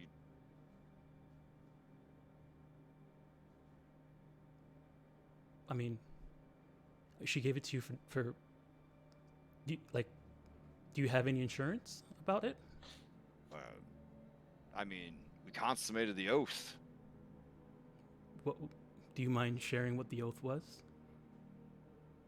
He kind of narrows his eyes at you and he says, I don't really think that's any of your business. Okay, that's fine. Oh, no, hold on. I mean, she has a valid point. I mean, she's Phalov and all that. But, I mean, she's actually proved quite useful. And as I'm saying this, I'm sure between my choice of words and my tone, does it look like it's wounding Maya? Because I'm trying to belittle her in front of Esther. I'm her champion. She wanted a champion. No one else wanted a champion anymore. Oh, okay. So she wanted a champion for you to take out Sidon, so she could take over? Well, I mean, she never said she wanted me to take out Sidon, but she also didn't tell me not to take out Sidon. I mean, right. I figured she's a smart lady. She knows I had beef with the guy. I'm not gonna just let that go. 500 years. 500 years is nothing when you live forever. Then what's stopping her for when the war happens and you prepared and you fight Sidon and then at that moment she removes your gift? Oh my gosh, woman, you have to learn to trust people. Well, no, I mean, again, she has a valid point. She's been quite useful on the magic side of things. I mean, she might be able to spot a hole in the oath. She's, for a woman, she's quite clever. Give me a persuasion with disadvantage because reasons. Oh, interesting. Did anybody get the Faxpiration? Oh no, we totally forgot. Yeah, we just jumped right into it.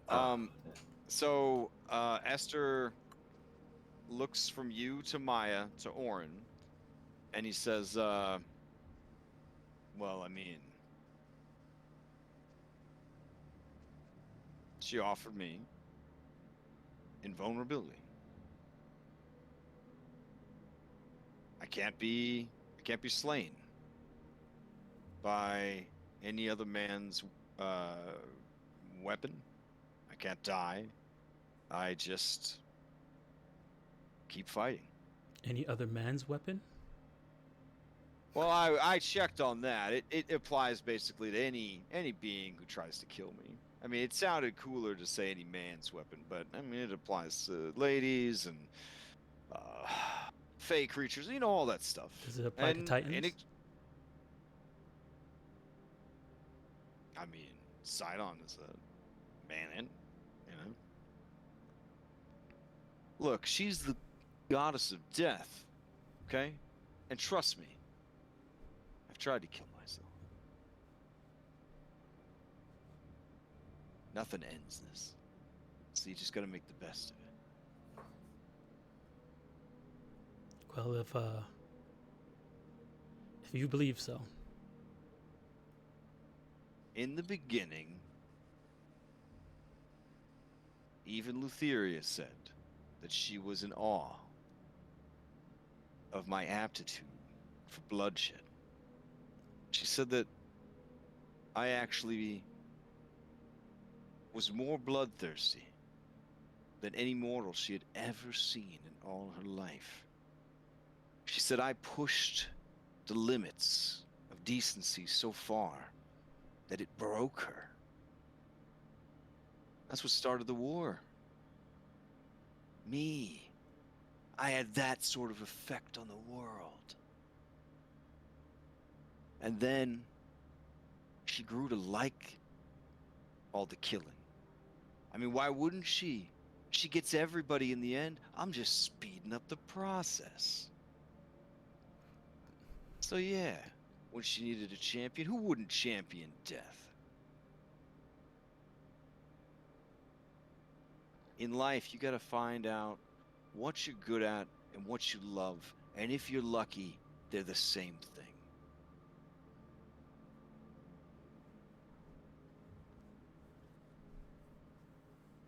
So, there it is. Well, you did say she gets everyone in the end, so. I mean, you seem so interested in those. Do we want to get something formal written up about you helping me take Mitros and Acasus's place? Then I'll let you use the Ultros in your fight against Sidon, and once I have things settled in Mitros, I'll even join you aboard and help you out. I don't think we need anything official. I think we're getting along famously. Our goals are one and the same. Ooh. All right, give me deception or persuasion, because he doesn't like that. Doesn't like that.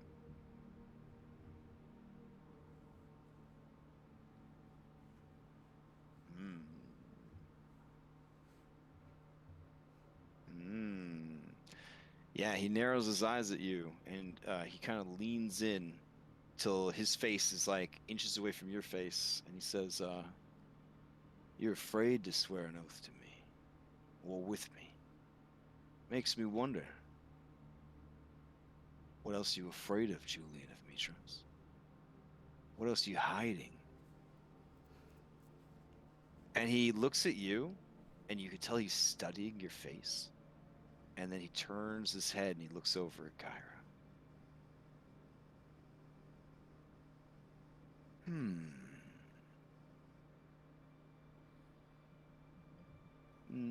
What was the last time you had a good game of 20 squares? I don't play that shit. That's for Don't? fucking nerds. Oh, come off it. A clever mind like yours?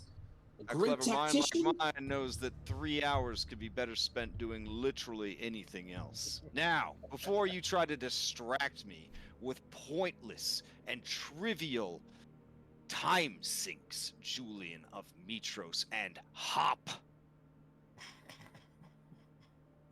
Are we Yes. doing this city of Mitros thing together or not? Because I need to make sure that if you are, you're ready, and if you aren't, you're out of the way. Out of the way? Esther, darling, I hate Castus. He can go fuck himself for all I care. Uh-huh. And this is totally true. Oh no, yeah. Castus. He says, then it shouldn't be a thing. Let's get an oath. Let's get an oath sworn. You assist me, and I'll assist you. Honestly, your hesitance to swear an oath with me makes me think that you are trying to put one over on me, because you've already demonstrated to me that you are not fools. And only a fool would agree to help me with only the promise of a reward. Only a fool would enter into a contract with you, with Lutheria at your back, if we're going against Sidon, with too many moving parts for us to get painted into a corner. Well, if you're not in, you can leave. Davos, can Metron send these folks on their way? And Davos says, aye, Captain. We can have someone rouse him and bring him up. He'll send them packing, sir. Unless you be wanting to add him to the crew. And Esther says, these 6 we should keep. But these 6, they must have been around her too long. Something stinks about them. Hold on a second. Let's not be hasty about this. I thought we were all friends here. You can understand my hesitancy. And while we are committed to one another, perhaps I misstepped. Let us confer a moment, if you may. And, All right, you guys want to do a hero huddle? Is that what you're asking for? Hero huddle? Yeah. Okay. All right. He says, whatever. Think it over. You're too kind. Thank you. And as he's walking away, you just hear him mumbling to himself. He's like, probably a fucking bard. Okay, good. I turn to our resident expert on all things history and arcana and say, what happens if someone gets thrown into the mix? Sibo, there's not a lot of historical examples of what happens in the Nyx. The Nyx is the miasma of energy that surrounds Thylea. In other worlds, it might be called the ethereal sea. If you are cast adrift in it, you could potentially drift lost forever, or you could float into a different world, a pocket dimension, and there are a number of creatures that prowl the ethereal, particularly non-corporeal undead. Have you ever been suspended by Jello? No. What's Jello? That's a very good question. Set it aside for now. Come on, you've had gelatin. I've made it here 1,000 It's pretty times. clear what we need to do here, right? Yes. Imagine that for all My Yes, eternity. Oren. concern is how the hell do we kill this fucker? My concern is his crew. He said he could not be killed by any. If what he said from the oath was worded properly, then weapons are the ones that he cannot be felled by. I think perhaps our best bet is to cast him adrift into the Nyx. Mm-hmm.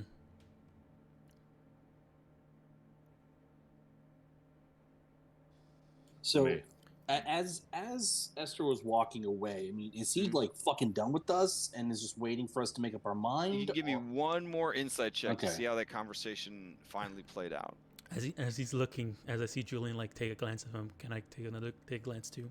Oof, he is not a god, so you are not getting any kind of advantage here. You are unsure. Maya, it seems like he's still open to the idea of working together, but he will not work without the surety of an oath. Okay. He does not intend to jeopardize this mission with potential betrayal. Mm-hmm. And it also sounds like if he says he's going to give you the ship in exchange for helping him take Mistros, he is going to let you use the ship. But it is unlikely that he would give up, quote-unquote, ownership of the ship. Renounce the ship, yeah. He won't renounce Yeah. it. Okay. My concern is he doesn't deserve to live after the shit he pulled, after the stories he's told. I just don't know if we can take him. We already knew Esther didn't deserve to live, and we've already sworn an oath. Now it's counteract fucking him. personal. It's now or at Mitros. Either way, he's in conflict with us. Oh, you do get the feeling, Maya, that he's going to resolve this well before you get to Mitros, one way or the other. Mm-hmm. Okay, so yeah, we have to, seeing the look on his face, whatever we decide, it's going to be decided here. It's And either now- fight or go along with it as long as we can. Well, we don't. He's not going to let us go along with it. No, I mean like swear the oaths, figure out what the oaths are. Does it? I mean, I don't know if swearing an oath to him, with him, is an option. we don't know what the oath is yet. Is my point. So, and I'm fine with fighting. We can fight. I don't have a problem with that. My point is that that's not the only option.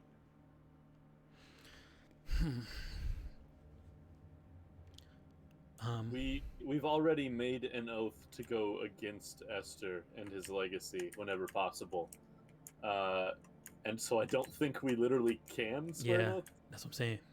Well, so okay. I mean, again, we don't know what the oath is. It's not doesn't necessarily mean that it's to him, and we also don't actually know. Again, I mean, depending on what our previous oath is. So if we make any oath, part of that oath is going to be helping him get to become king. Helping him. Castor. Yeah, possessing King Castus, and by doing that, I think we might be going against our other oath.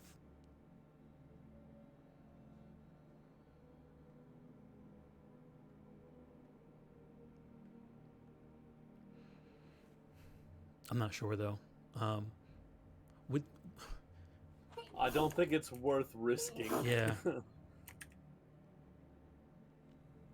So are we agreed then? We get him close, we deceive him to the point where we're about to take an oath, then jump him, force him into the Nyx.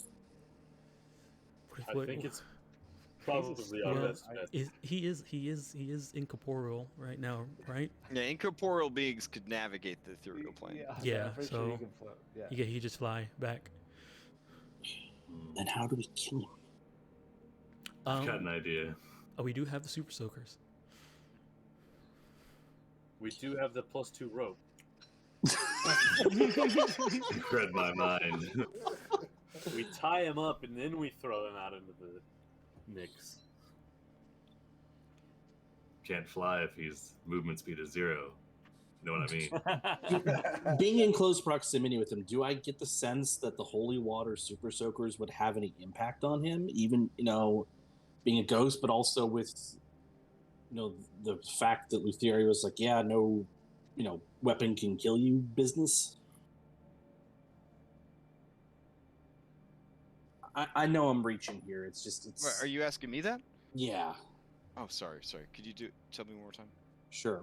With me having been in close proximity with Esther, and also with the oath he made with Lutheria about him being invulnerable to any weapon wielded by man. Mm-hmm. I don't know if it's a man or just all creatures. I mean, do I get the sense that we can harm him in any way, or it's just like we're spitting into the wind? It may just be a flowery way of saying that he's a ghost. Ghosts cannot technically be killed. The only way to kill a ghost is to put the ghost to rest by the ghost either feeling avenged or accomplishing unfinished work in life. So if he is in fact a Throwing ghost, his shield into a pool of lava.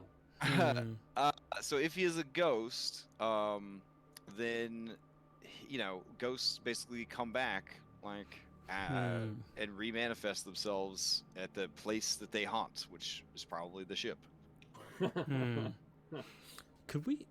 This is kind of a little bit over. Well, I don't know. Maybe I'm reaching too far with this, but with ghosts needing to finish their unfinished business or whatever they need to do to be laid to rest, could an oath be like you would be laid to rest for a specific act? Like can an oath affect that? I guess that's the question. I mean, there have been cases in the history of Thylea, Sibo, where people were so adamantly bound to oaths that they did rise again from the dead to try and fulfill the oaths that they had sworn. Can an oath put someone to rest then?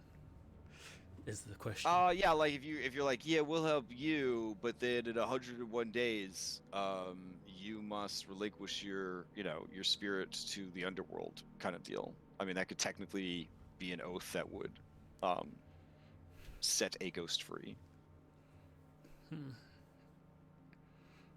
No, I don't want to. Okay, so are we fighting? seems Yeah. like the only thing that we can do, or get thrown out. Yeah. Well, I think thrown out just means eaten by the navigator guy. I How's, try. how's everybody doing? I'm fine. Decent. I got all my I got 2 level 3s and 1 level 1 left.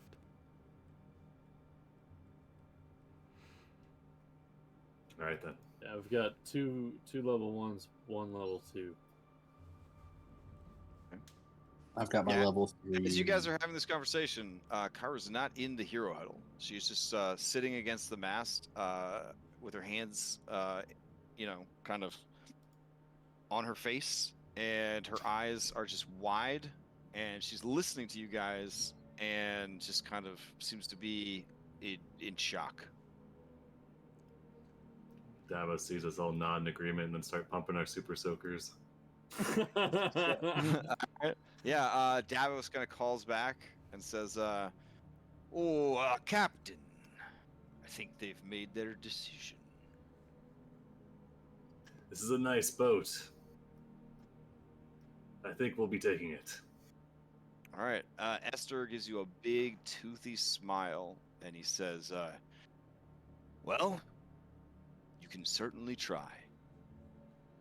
And Shit, everybody Esther's our rolls new it to dungeon master. yeah, and he rolls it to initiative. Oh shit. Oh boy. This is gonna be a lot of ghosts. Yeah. Mm. Part of me wishes I took a call lightning right now. Mm. Would be pretty good. All right. Should have Roll been a it. cleric. Yeah, Cleric did some really good work in Rhyme recently. No, clerics are amazing. Cleric is my favorite class. All right. Perhaps you should ask me to come along with you. Yeah. All right, let's go ahead and roll everybody in. It might be easier to leave your allies out until they're freed. Yeah. Yeah, they're all chained up right now anyway. I guess we could just skip them until they're freed. That works too.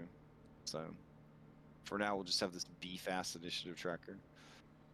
All right. Let's see. Who won the initiative? Corinna, who can't participate. Kyra, who even at disadvantage got a 21. Okay. Let's see what we could do about this. She hears it's treason then, and she kind of perks up. And she's ready. She's got her dice. Yeah. All right, turn the heartbeat off. If anyone was listening to it, I'm so sorry, but it's over. And then put on some music. All right. Kyra's gonna spend half of her movement doing nothing, and she's going to look at you guys. She's gonna look at Esther, and she's gonna say, We've got this. We got this. I just look back at her and I say, better than last time. Oh shit! All right, give me a persuasion check. Nice.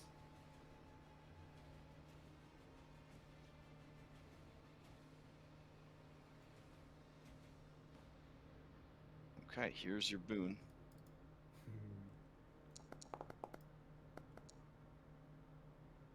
Oh, sweet. Oh, That's damn. fun. You're too bad you're full slots. Oh, I'm And- not. And she says, she looks at you, and she smiles, and she says, yeah, better than last time. And she stands up, and she says, Esther Arcalander, it's over. Your time ended a long time ago. And even then, it lasted way too long. It's time to hand things over to new heroes. Give up the ship, and we'll find a way to send you on to the next world. And he does a full-on, like, belly laugh, and is like, Because he's so relieved, right? yeah, and he's just no. Oh, okay. I see how it is. Nothing's changed. You still got that fire. All right. If you want to throw down, we'll throw down. But I'm not giving up this ship. Especially not to you and your little pups. Come on. You know it's Hop. Nice. Oh my god. Alright, as much as I like this music, it doesn't play well on Groovy, so let me check, see if I can find a better version.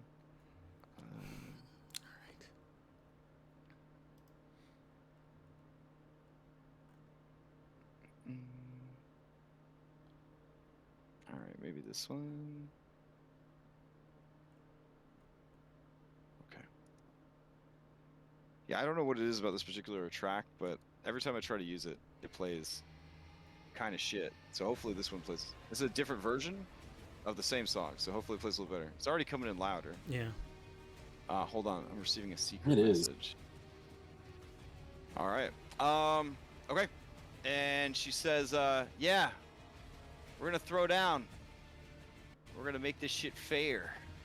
And she takes out the lyre and she strums it, and you see these shackles fall away from your 6 allies. Damn. Oh no, they're right next to each other. Next to him though. Yeah. Don't worry, Atticus. He's been trained for this. Oh yeah, where's Has he though? oh, she wasn't out there.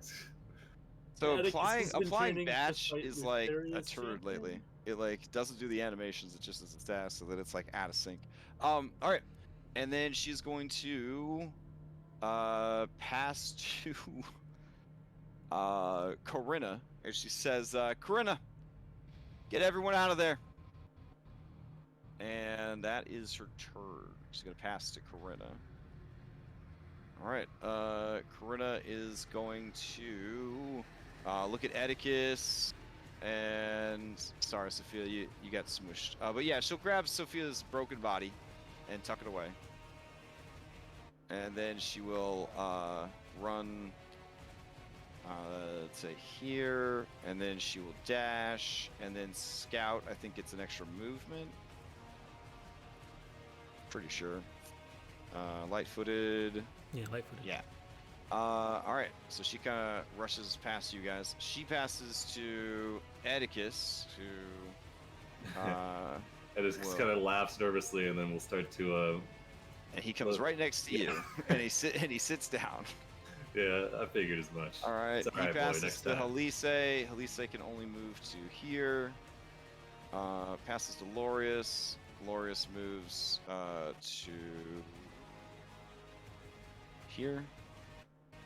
Passes to Hirak. Hirak moves to here. And then Kalik moves to here. Oh, she can actually go much further than that. But she ain't no coward. There we go. Alright.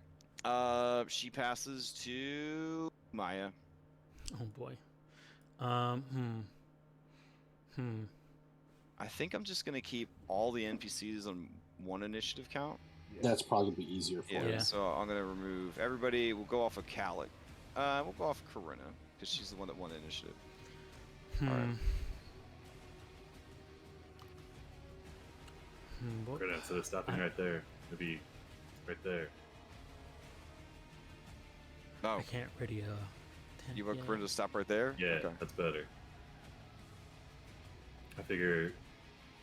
Yeah, or kind of show like, let's say, form up around the mast to the B team showing up. Oh, all right. Yeah, I mean they'll on the next activation. Most of them just Yeah, kinda yeah. ran. Yeah.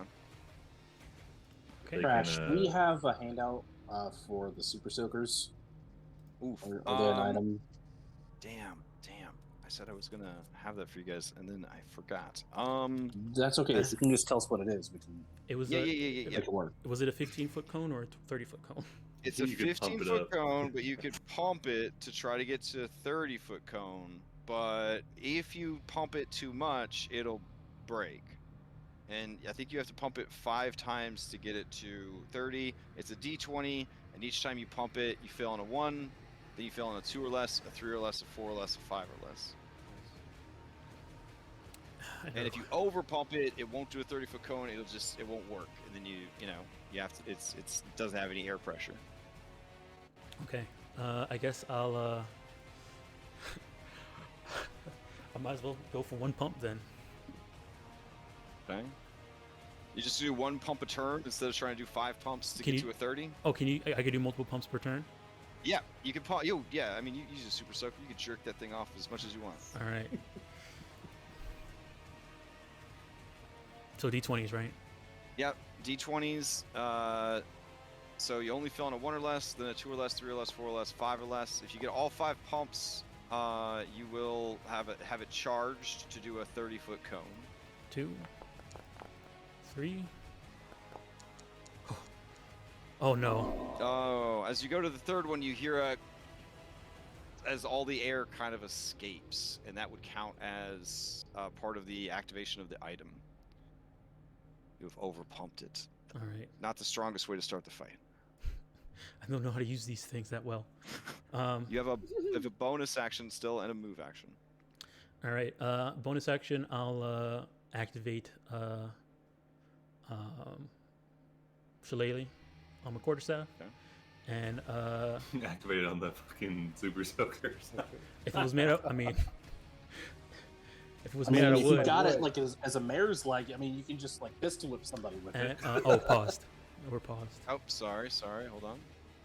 And then I'll back up to here,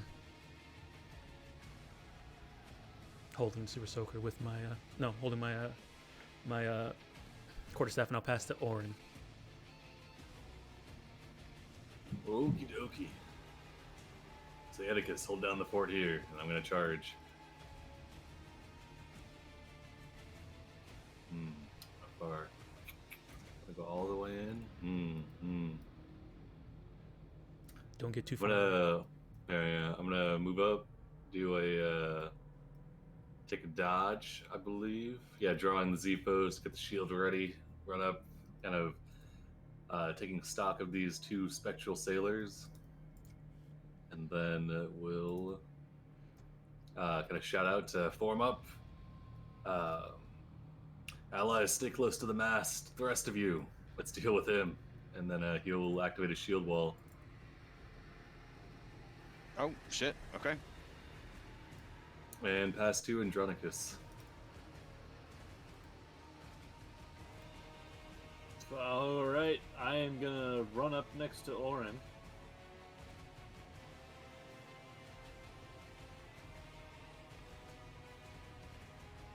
I will fucking goddamn. I don't even know what to do. I will Oh, hunter. worth Yeah, I know, mentioning, right? this raised area where Esther is, it is 10 feet above the rest of the deck. So it's 10 feet up. Use the little stairs here to get up without having to do a check or anything. All right, starting off strong, I guess. I'm gonna hunter's mark Esther, Okay. and then I'm gonna throw my javelin of lightning through Davos into Oh. Esther. Oh, Hell hype, yeah. hype. Okay. Oh. Oh shit. Oh, that's a nice opening. All right. Hell So you chuck that through Davos, so he's got to make a dex save. Here we go. Plus another 5 from hunter's mark for Esther. All right, so Davos makes the save. Let's see. As a ghost, you guys may be familiar with ghosts. He doesn't give a shit about nothing. He does take a lot of lightning damage. Let's see, a total of 38. But then a bunch of resistances would kick in. All right, so he takes some damage as they kind of blast through him. And then it hits Esther like square in the chest as he's like rising up out of the throne. It goes like through his chest, impacts with the throne. There's an explosion of light. And he takes, this is a magical weapon. So let's get in there and do all this. All right. And then, let's see this. And then he has to make a save also, or no, he takes the other at the bottom, right? With the javelin. Like each creature in the line, excluding you and the target. Yeah. So he just takes that extra damage at the end. Yeah. All right. Okay. So yeah, he takes the weapon damage, the other damage, and then he takes that 5 because that was my hunter's mark. All right. He like even though he's not a physical being, it kind of like pushes him back into the chair, like sit back down kind of thing. Just a second, I gotta check on something real quick. Okay. Can the deck save stuff crit? No. Okay. Yeah, that's. Okay. Oh, you mean for the purpose of this I was weapon? hoping to find some sort of loophole to be able to smite in, but no. Okay. Yeah, he it kind of knocks him back down to the chair, and his eyes go wide with surprise. All right. Hey Esther, I burned your shield in lava. Oh. Oof. Okay. You know what? Give me a performance to see how that if that stings at all, or intimidation, I guess, but probably not a good idea for intimidation.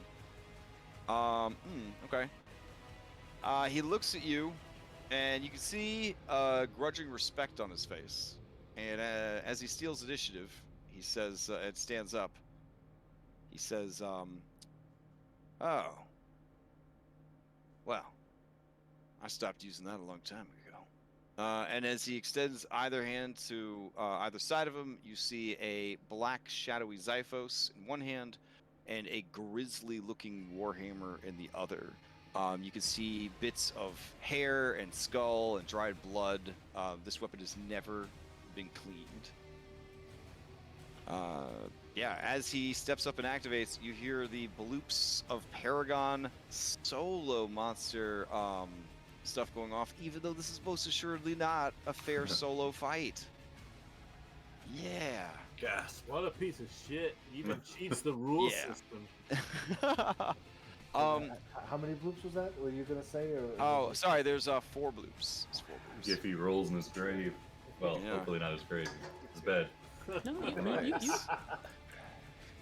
Let's see. You guys are pretty far away, and layer actions don't kick off until in Giffy until the end of each round. So he's not going to do anything like that. Oh, nice. Let's see. Okay. And okay. Let's see. Oof. Okay. So what he's gonna do? Let's see your capacity is. Oh, okay. Cool. All right. So what he's gonna do is he's gonna activate his minions instead of himself. So he's gonna stand up and he's gonna say, "All right, crew, we got work to do." And these 4 specters all kind of look over at your allies, and they're like, "Sweet," and they're ready to go to work. This one's gonna fly over, and it's going to flank Hirak, and it's gonna go ahead and try and life drain him.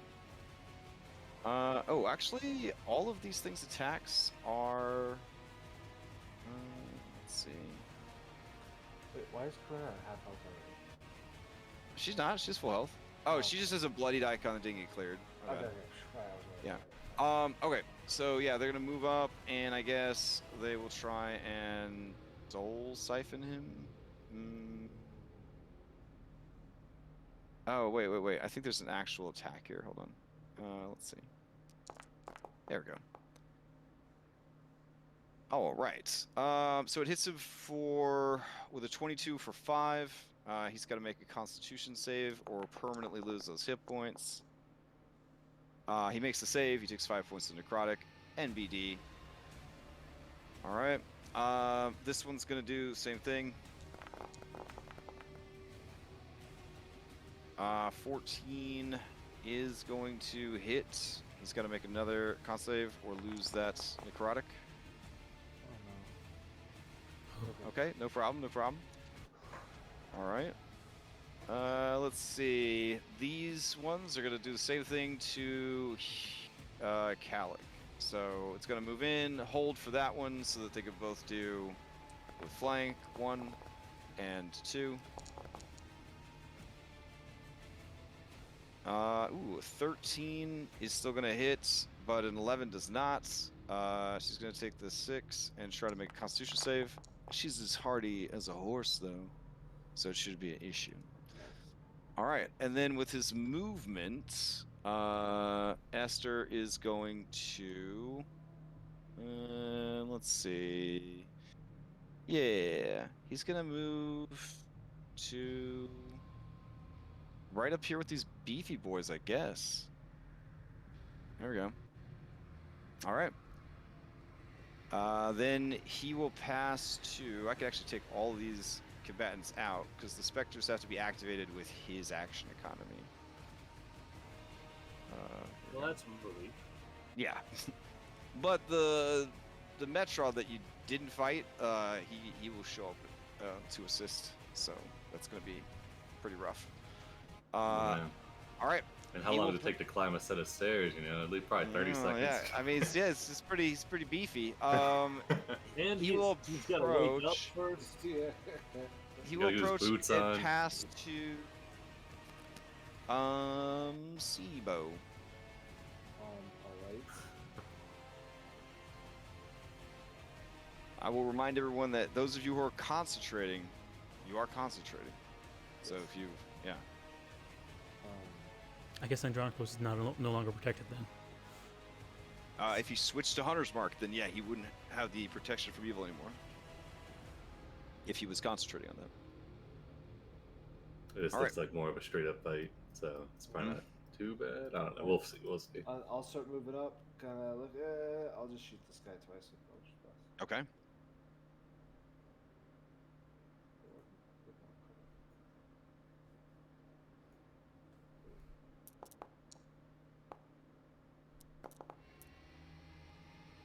Oh, damn, Sibo. Woof. Okay. Brought the pain. All right. Let's see. That is. And.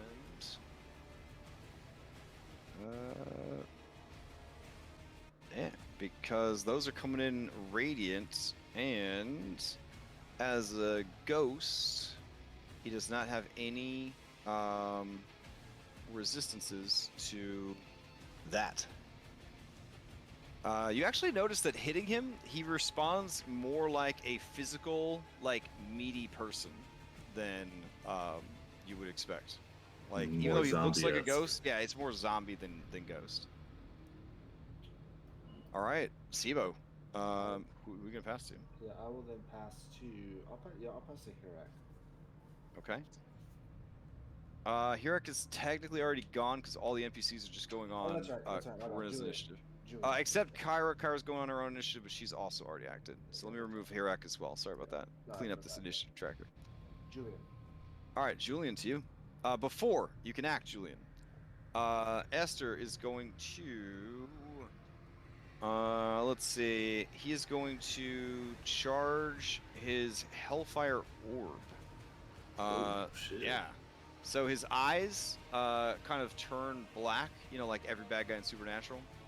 And Yes. as it does, you see a fireball seed appear just behind his head, like where a halo would form on like a, Magic the Gathering angel. And it kind of blossoms into this glowing sphere of black and red fire that kind of floats around near him. And he says, all right, 1. And then, Sibo, you pass to Julian. Is that a spell? It is a innate ability. Okay. Yep. So what you're saying is it looks like he's getting ready to chuck a fireball on us. It is reminiscent of a fireball, but it looks like it's going to be way worse. Looks like he's charging up a laser situation. Yeah. 500 years, your melee skills have slipped a bit then, huh? He turns to you and he smiles. I just trying new things. Well, it's good to branch out when you find you're outclassed. All right. If I'm seeing that he's charging this weapon up, I'm going to say to everyone in my immediate vicinity, I think we need to spread out a bit. Looks like he's getting ready to zap a bunch of us.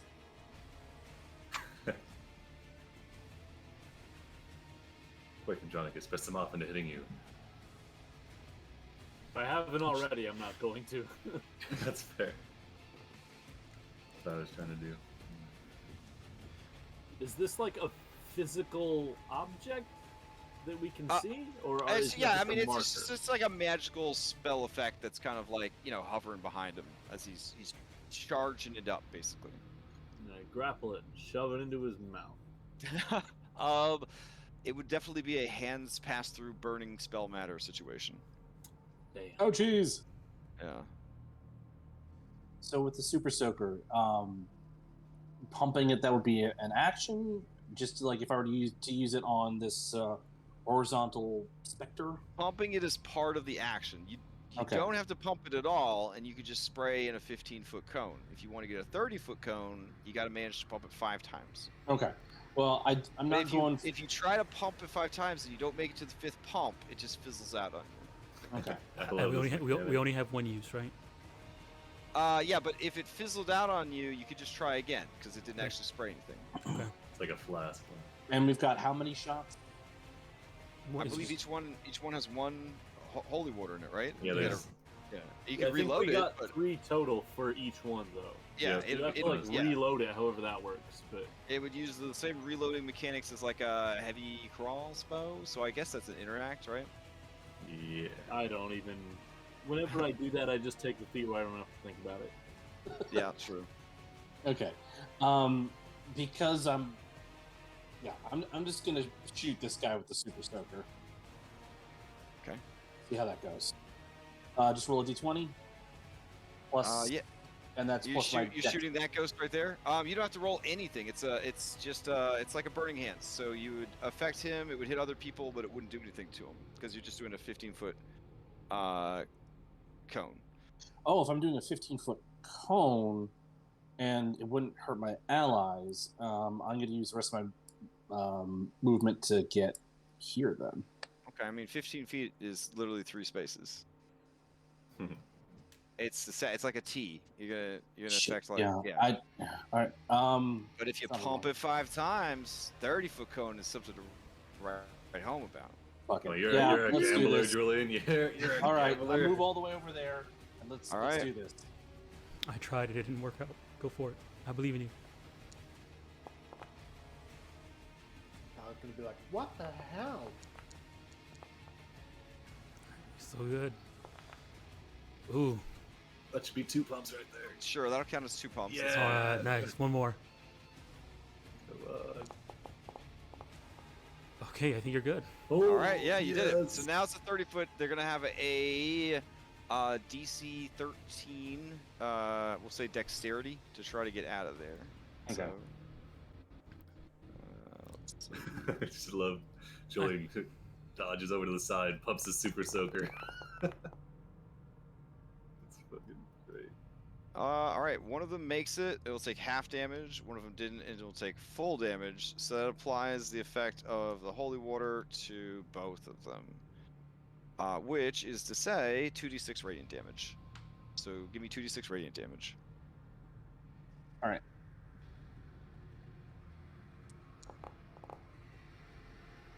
Ooh, all right. That's pretty solid. Yeah. So this guy takes a huge chunk. And then this guy takes less of a huge chunk, but they both seem to be not liking that radiant damage. And they let out wails and cries as you soak Glorious and Calic as well. And nothing happens to them because, you know, they're alive. Ooh, it'd be If really they could crazy hug if it the did, ghost though. Now, Yeah. and deal 2d6 radiant damage to them. All right.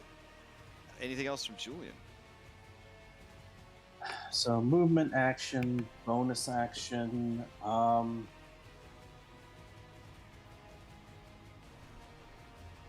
I don't have that quick slotted, so no, that's it. Okay, and I guess you're gonna pass to Andronicos. Okay. All right.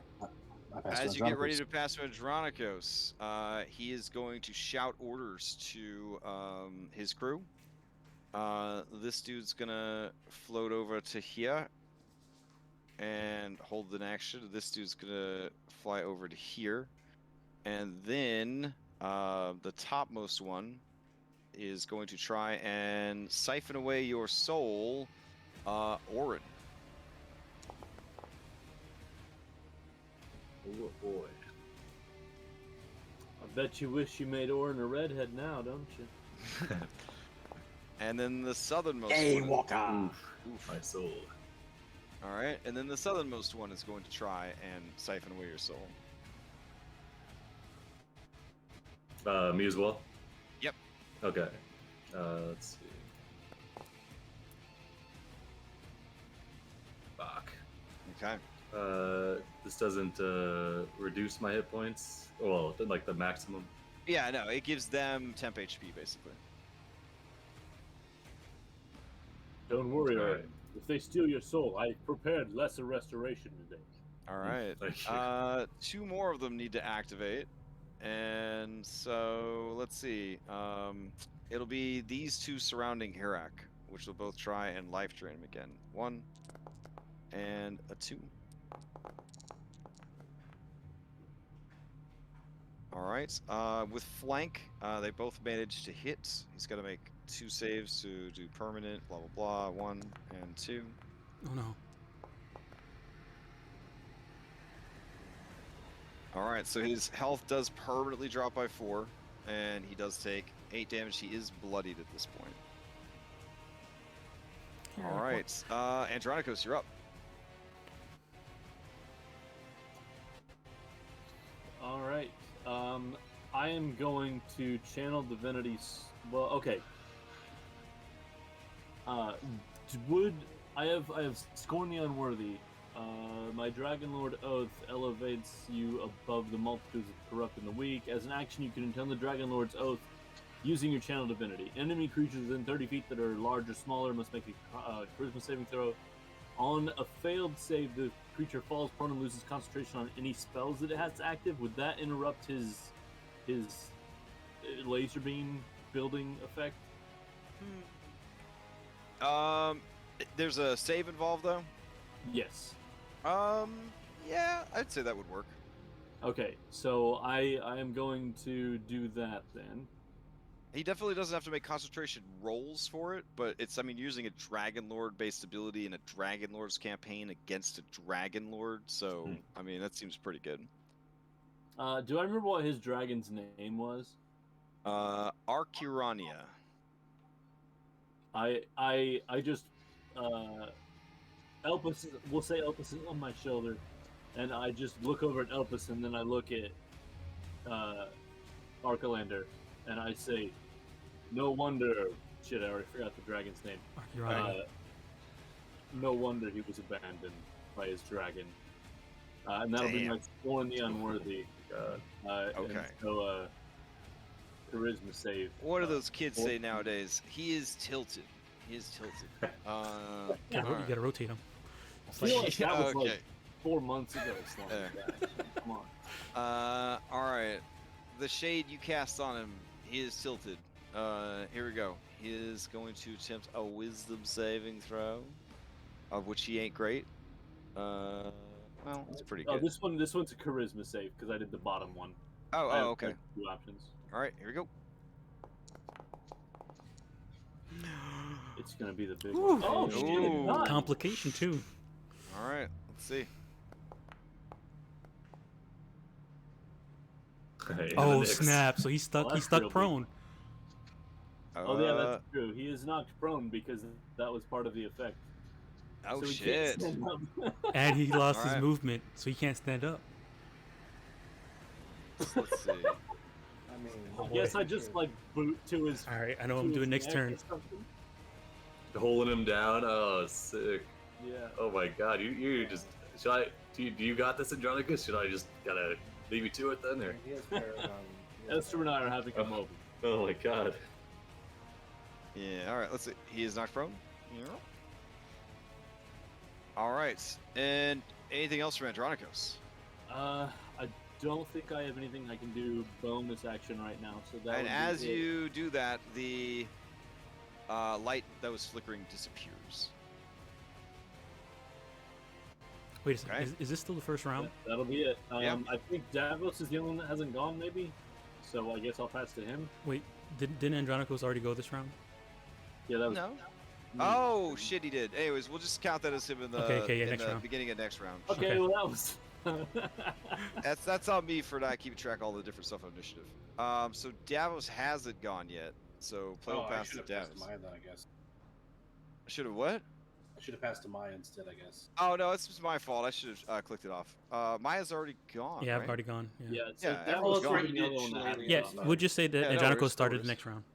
All right, so Davos says, Captain, everything all right down there? And Esther says, keep steering the ship.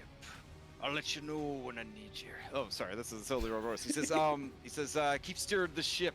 I'll let you know when I need help.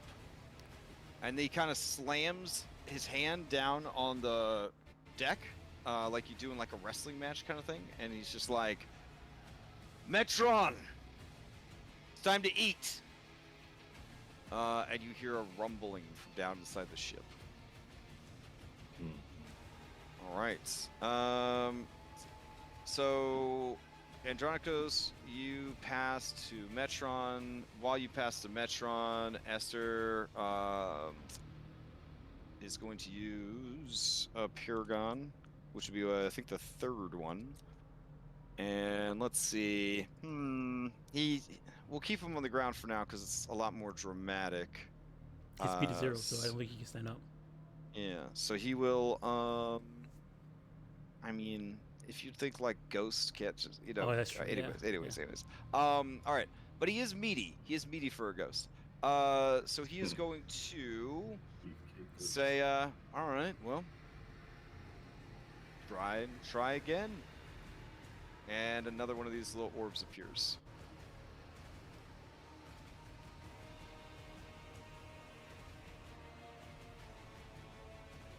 All right. And then he just says, so I guess we're back to 1. As his turn ends, the layer action would begin, and during the layer action, he is going to use Mastery of the Ship, and he will disappear. And then he will reappear in a new location. And that new location apparently is right over here and standing up, because that's the best part of teleporting. All right. As his turn ends, he'll pass to Andronicos just so that we even out the action economy. And then Andronicus, now you can pass to somebody in the new round, since, you know, that all happened. But you basically wasted 2 of his activations with what you did. Okay. Okay. I will. I've already gone, basically, right? Yes. Okay, We're just doing it like out of order to get everything caught up. I'll just pass to Orman. Okay. Okie dokie.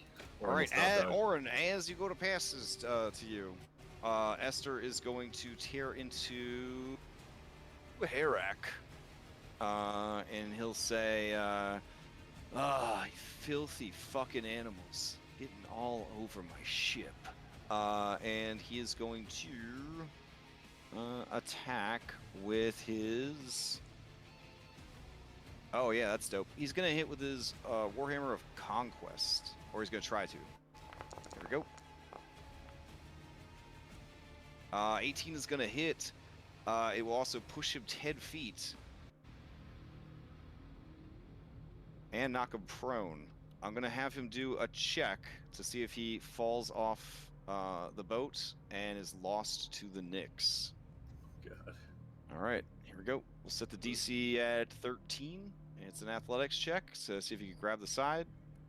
I'm not worried about the science behind his centaur Okay, and he tumbles off the side. Fuck. Calyx sees this happen and fucking just starts screaming. Oh, changed what I was gonna do. All right. Alright, let's see. What do we got here? Alright, I'll provoke an opportunity of attack as I rush Okay. down here. Yeah, sure. It'll try and life drain you. There you go. You should be fine. That'll Yep. miss. And I'll get here, kind of stab the Z-post in the side. Well, actually, now that we know the boat is sentient, we'll drop the Z-post on the deck. Quick slide will whip out the +2 rope, and we'll attempt to throw one end of it to Hirak. Okay. Say, Hirak, grab on. Sort of +2 ropes. I mean, I don't know what Okay. this syntax entails. So large size male centaur, based on Greek mythology, is 2,100 pounds on average. Yeah, once he gets, I mean, once he actually catches Yeah. the rope, before it goes taut, there's probably like sail tie downs along the sides of the boat. He'll wrap the rope around it. So Hirak Okay. will have to pull himself up. Honestly, like God. All right, this is either going to be sleight of hand if you want to just deliver it. This is just the rope, though, right? You're just throwing the rope to him. Well, it's like I've got one. I'm holding one Yeah. end and kind of chucking it so that I can. Once he grabs it, then Is there anything on the end you're throwing at him? no. Oof. All right, yeah, it's going to be completely sleight of hands then. All right. It's +2 rope. +2 rope. Yeah. Let's go. All right. So throw a +2 on there. I guess. Yeah. You fling that rope like a fucking with that kind of rope use and that check. I'll say that you did a quick noose kind of thing, like lasso, and so you throw it, and you manage to grab a hold of Hirak. We'll say around the right human arm, according to this D20 I have that has body parts on it. Sorry, D12. And Interesting it's thing to gonna have. fucking hurt like crazy. But you can see him way down below. And then he'll wrap up the end of it around one of those tie downs so that it's like secure, and then he'll shout like, "You're gonna have to get yourself up!" And yeah, it'll- he uses human fucking arms to pull his 2,100 pound body. This is he's- why I no mean, one. he's This is why built no to- one plays centaurs, because there's so many complicated parts.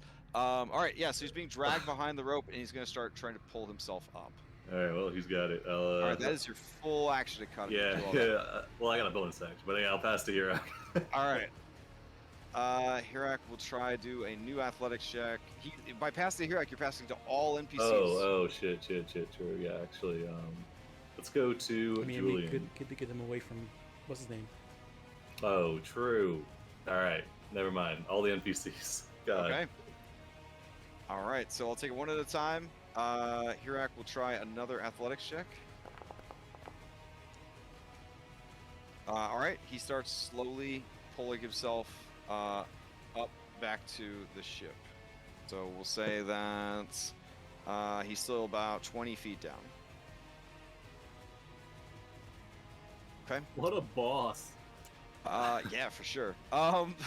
That brings like, yeah, he's like stepping on these fucking oars with like his hooves, like trying to balance on them as he tries to pull himself up. It's a whole ordeal down there. You should be properly motivated. So. Yeah. All right. So Corinna is going to have a weird, terrible deja vu feeling. She's going to disengage as a bonus action, and then she's going to move, and then she's going to move again. To get to there. All right. Let's see. Calic ain't going nowhere. Calic's a fighter, and you guys gave her a magical weapon, right? Right? Yeah. No? Okay. Do we have a magical weapon to give her? I don't think we have a magic weapon to give. Yeah, I know. So she's just like, yeah, she's gonna bring her mighty spear down on this guy in front of her. Oh no. Oh shit. Okay.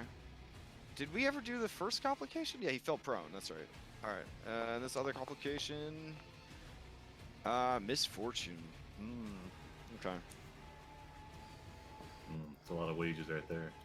All right. Let's see. And then that is unfortunately her turn. Ooh, actually, I didn't activate their reaction. When they were attacked, both of them would have gotten to do some hoof shit going on. So let me get a couple of backlogged hoofs in there.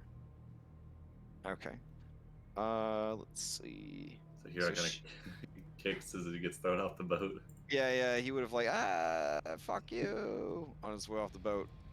All right. So it's chip damage to be sure, because ghosts, but it is what it is. All right, and then let's see. Lorius does not want anything to do with this shit, so. All right, he's gonna use inspirational on Julian. There we go.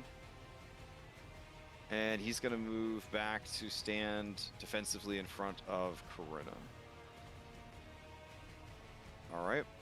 And then Atticus is going to run over to Orin. Help make sure he gets up. Okay. Isn't the rope like over here where you tied it off? Okay. No, it's right here. Oh, it's right there? Okay. Because So that's where he had it. he'll stay there and comically try to help you pull the rope back up. And then Halise is going to try and smite some fucking ghosts. So she's going to Divine Strike. 12 is going to hit the ghost. Ghosts are weak against that, so it's going to take double damage. And Calic will get 3 health. All right, I think that is all them NPCs. Okay. Let's see. As the NPCs' turns end, Esther's going to use his last action, and he's going to charge this thing up a little bit more.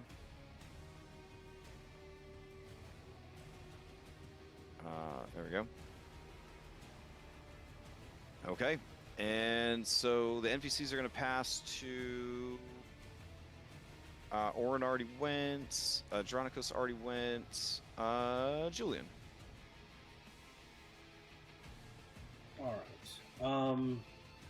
So you said it was an item interaction to reload the Super Soaker? That's what I was looking up, and then I got a little distracted. Crossbow sword is ready to fire once per action. So yeah, it is your item interact to load it. Okay. So I've got 2 more shots. The so only I'll... reason that becomes an issue is if you're a character that can make more than 1 attack per round, then crossbow, anything with the loading requirement becomes a liability at that point, because you only get that 1 item interaction per round. Going to reload reload the Super Soaker, and we're gonna try and take out these ghosts. So I need to make some D20 rolls. gonna pump it 5 times.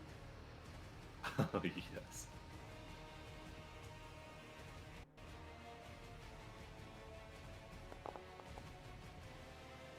Good. Oh. Maybe. All right, first one's okay. Okay. It scales up. So the first one was a 1 or less, then it's a 2 or less, then it's a 3 or less. Okay.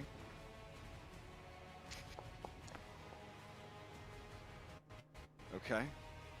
Now it's a 4 or less. Okay. Now it's a 5 or less. All right. Oh my no god. Problem. So both Born of these to guys super have sting. to make X saves again. Shablam! Same 2 guys. Yep. Okay. Oh, very nice. Well, for them, they made it. Give me 2d6.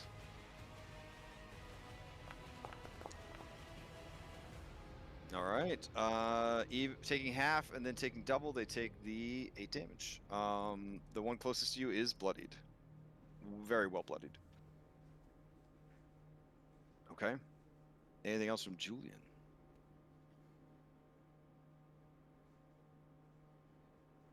Hold on, I need to check something real quick.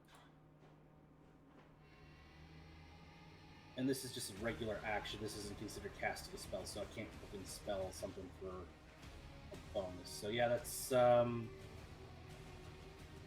yeah. I'm just gonna hold tight, and that's gonna be my turn. Okay. Who do you pass to? You got NPC team is already gone, so you got Kyra, Maya, Sibo, and Estos, Davos, and Metron the Navigator. Okay.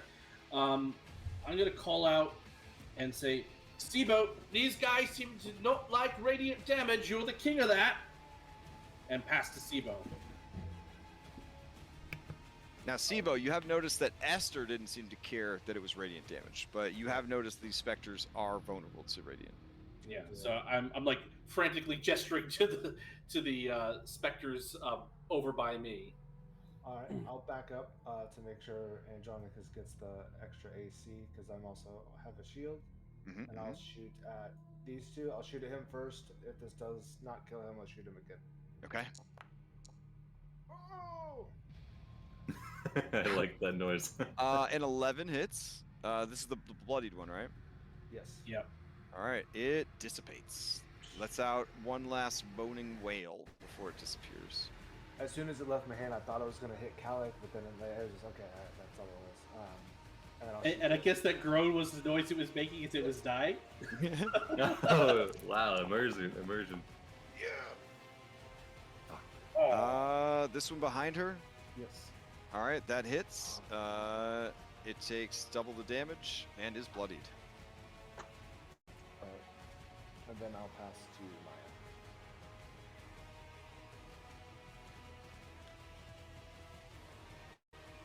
Maya. All right.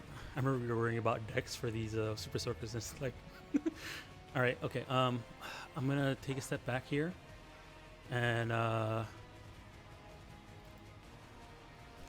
I mean, there hasn't been any. Well, the spray turns it into an AOE, so it's honestly better than throwing and missing. Because if you throw and miss, like they generally crash. Yeah, crash it. That's what I'm saying. Is if we were worrying about who to use it, but it's anybody. Okay. I'm gonna go with a. I'm gonna summon my my little elephant. Okay.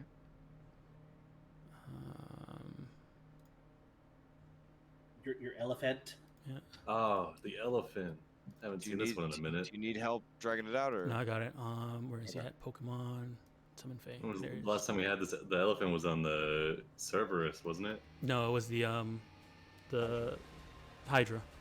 Oh, yeah, the little elephant. Yes. All right. So menacing, but small. Action, right? Yeah, action to summon it. Okay. So I'll do that. I'll use my rest of my movement to step back here, and I'm summoning him. He's in Trixie form. Okay. No. Fuming. Sorry. All right, Okay. and then I'll command him to use my bonus action to tell him to. I'll tell him to hit this ghost. All right, so. Oh, okay. So he's going to There it is, fuming.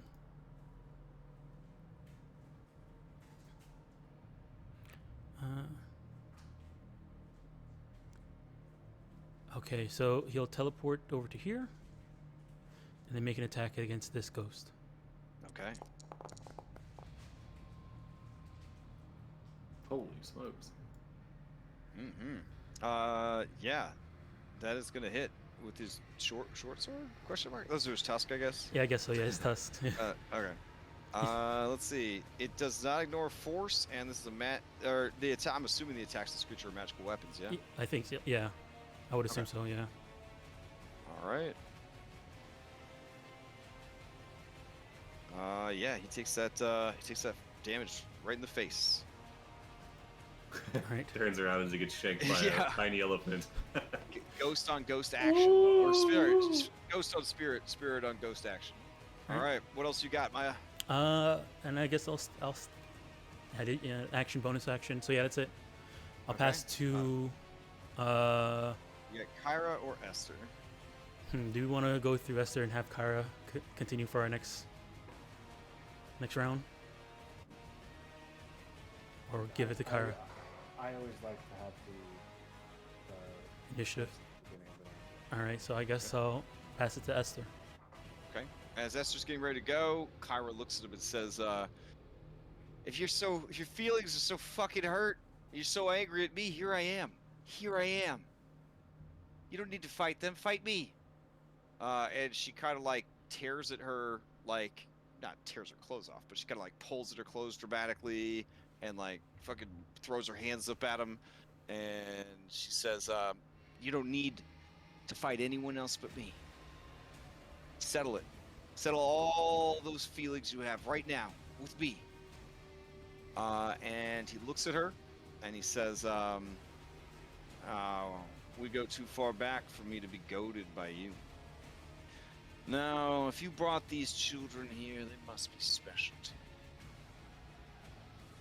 So I'm gonna kill each and every one of them in front of you first. And he looks over at Lorius and Carita, who are over there all by themselves. And he also looks at Orin and Herak, who are trying to handle some biz over there. And he nods to himself. And he's going to move.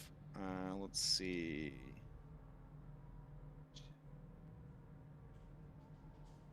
There we go.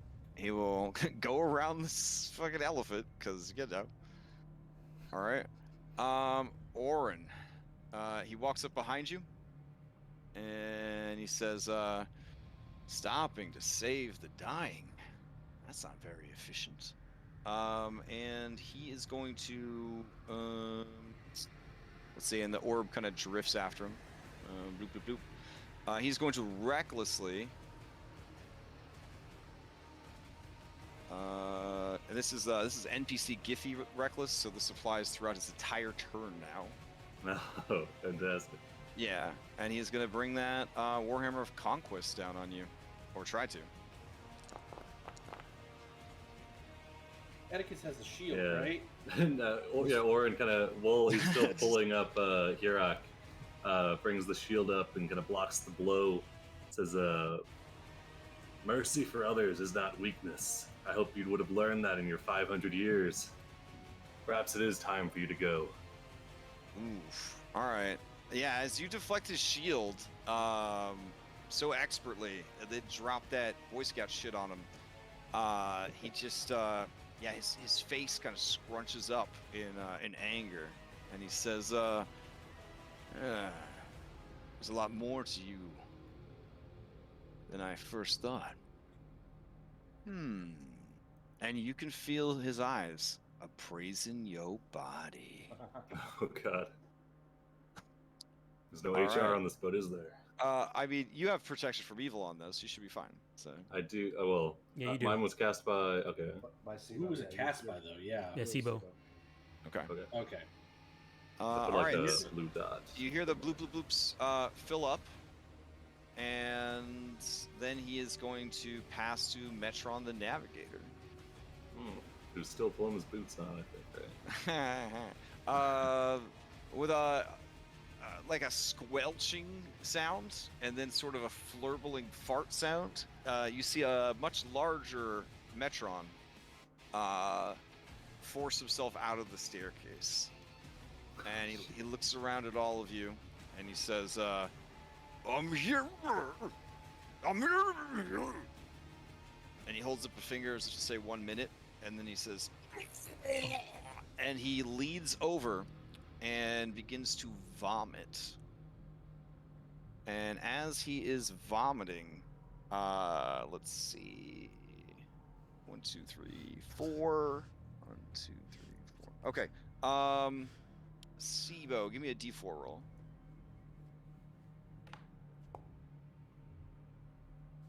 Ooh, nice. You see something impossible. He bursts from his mouth a creature larger than he is. Inch by inch, rapidly, because D&D combat system is weird.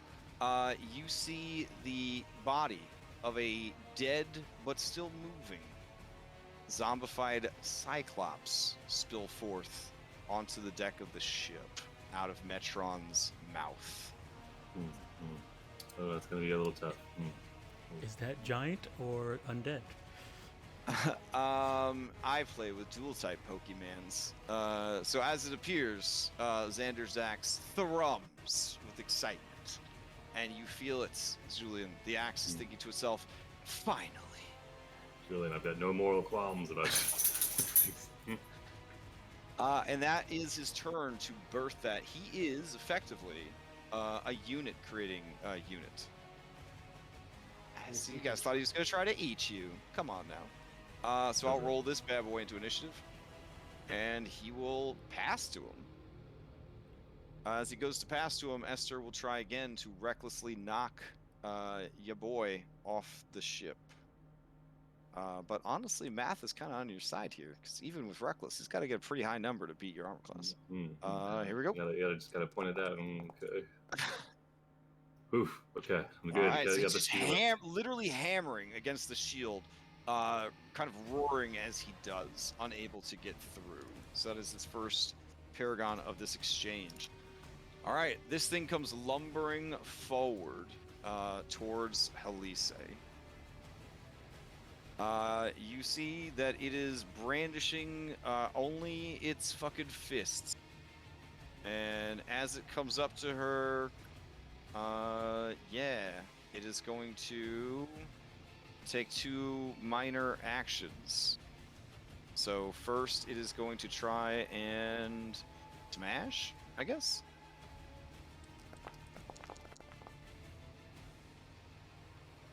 Oof. Let's see, it's 12 hits. Does not. Whew. All right. Good. And then it will try and seize her. So she's got to make a strength or dex save. It's been a while. Who say? Yeah, strength is higher than dex. All right, here we go. Oh shit, man! These awesome rolls. Julian, hand me the axe. Total confidence. Oh my god. She says, "As long as I stand by my god," and she looks over at Kyra. "I fear nothing." And she, stares this fucking Cyclops down. Wow. Okay. Unexpected. All right. Cyclops is gonna have to pass to Kira. As it does, he's gonna put a third action into this orb, and I guess he's gonna set it off. Let me double check. Okay. All right. Yeah. So he's gonna use a Hellfire Orb. Holy shit. Let's see what we got here. Hopefully, too many people aren't clumped together. 20-foot radius. Oh my goodness. All right. Fireball. Yeah, but it's fire and necrotic. Yeah. It's a lot of damage. All right, so everybody that's in there needs to make those saves. So I'll roll for Halise, Oh no, 10. Kalik, and Spectral Sailor, and Kira, Kyra, whatever. The two worlds are bleeding over. The Kira and the Kyra timelines. All right. Jesus. Okay. We'll walk it through here. Maya, it is outside of saving at a cost. Okay, 1 second. Hold on. I'm gonna use my 1 charge of this. Once per long rest, I can gain fire resistance for the next. Oh, it's an attack. Does this count? The wording there. This is a homebrew item, obviously. Yeah. The wording there makes it sound like it has to be an attack roll. I would just say against incoming damage would have been a better way to put it. Okay. Yeah. Otherwise, it's really not that useful because how many people are running around with flame tongues? Yeah. Fighting Or fire green, elementals. green flame blade and fire elementals. Yeah, it'd be super limited. So that's cool. Okay. Okay. All right. Julian, you could succeed at a cost if you wanted to. Halise got a complication right after boasting. I have to. Well, she had advantage, right? Oh, she has advantage. You're right. Total confidence. All right, so she does make it. Never mind. Let me delete that. Okay. I have to, otherwise I think I'm dead. All right, succeeding at a cost. Here we go. Oh yeah, no matter what. Even actually, I'm down anyways. That Alright, so- might do me in anyhow. 25 on my Alright, turn. Okay. Resolve the incoming damage first, then apply 25% of your current hit points. Okay. So the 25% of your current hit points couldn't kill you. So as long as you have any hit points left, you'll be, wherever you are.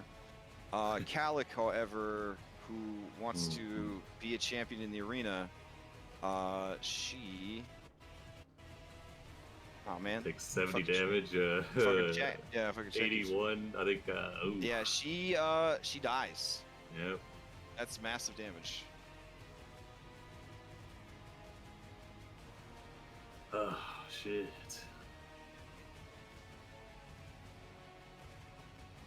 Well, I take 40 damage. 1 hit point left. And then you can't take 25% of 1 hit point because we round down, right? So I you have 1 hit survive point. with a 1 hit point. All right, and then Halise makes the save, but why? She hasn't been hit this fight, has she? Oh, No.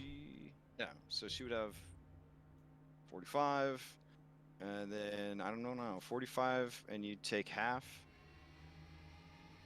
Let's see, what was the total damage? 81. So 40. So she has 5 hit points left.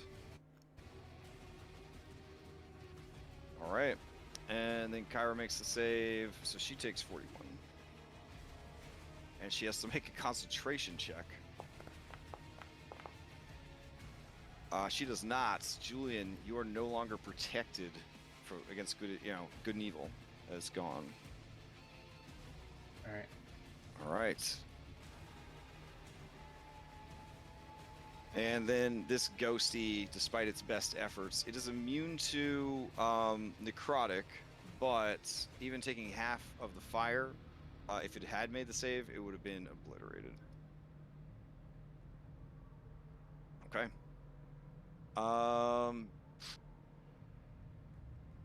Shit. All right. So Kyra stirs up. She looks at Kalik, and she just fucking cries out. And as she does, Esther, like a wild look of bloodlust in his eye, looks back at her, and he just laughs at her. And he says, I'm a man of my word. One by one, I'm going to take every single one of them away from you. And then maybe I'll keep you around. We don't have enough pets on the ship. Alright, as her turn comes up, she is going to... let's see... Yeah, she's going to Healing Word Maya. So, hammer down. Healing Word. And I don't know, we'll do it at like Oh. Foundry, if you have spell slots, fill the spell slots up. What the fuck? Alright. Is there not an option to just roll without using the spell slot? Or is it not like that for NPCs? You have to have one in there, and then you can tell it not to use it. With scaling, it's a real pain in the ass, so. Alright. Anyways, here we go. This will be heals for you. Okay, so 15. And then she's going to give Maya the... No, she's going to give Orin the lucky song, and she's going to give Julian the zombie song. Oh, shit. And that will be her turn. The lucky is a single reroll, right? You can reroll any die, but you Okay. have to use it before the next turn comes up. Gotcha. All right, this round is over. Who do you want her to pass to? It's tough, hard to say, really. Real quick, what does zombie song do again? That's just like a If you would die, you get to make a Constitution save, DC 5 plus the damage that would have dropped you. Okay. So in that last instance, it would have been a DC, I don't know, 86 if you had taken the full damage. Well, it's only half the damage you take, right? So it'd be because you succeeded. For so... zombie song? Oh, Yeah. never mind. I thought you were talking Yeah. concentration. Yeah, you're right. you're right. Oh, for concentrate? I don't know. Are you concentrating on anything, Julian? No. I don't think he was. Yeah. All right. No. So who do you want her to pass to? You know what? She'll pass to Maya. All right. As she goes to pass to Maya, I believe he swung on Orin. Dropped a fireball. Dropped a fireball. All right. Yeah, he'll swing on Orin again. All right, I keep it simple. All right. Here we go. He really wants to knock you into the Knicks. But that would kind of suck. Yeah, it's gonna do it. I think I'll lucky song that one. Okay, good choice. Good choice. All right. So whatever this D20 is, it will replace that natural 20. Can't get much worse than that. Okay. All right. Into the Knicks we go. All right, 24, but you're only gonna take. We gotta reroll damage because we fucked with the dice. So you take 9 damage, and with a home run bat sound, you are knocked over the edge and begin falling into the infinite void of the Knicks. Hirak is gonna try and grab you. Can I get a dex save for the side of the boat? I gave it to Hirak, but he was half on and half off. I feel like this dude's straight up launching you. You can do a dex save to try to grab Hirak, and Hirak will try to grab you. All right, here we go. All right, gotcha. Oh yeah, Hirak grabs you. Oh, I probably rolled. Oh, I'm on blind. And you grab him. Okay, nice. All right. So, So you're 20 good call feet not down. letting Hirak plummet to his death earlier. Yeah. All right. So Maya, take your turn. All right, half my movement to stand up.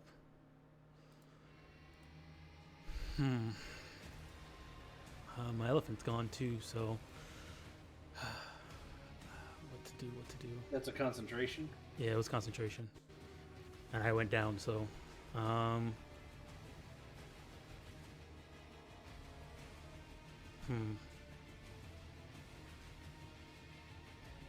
Okay. Andronicos hasn't gone yet. All right, I'm gonna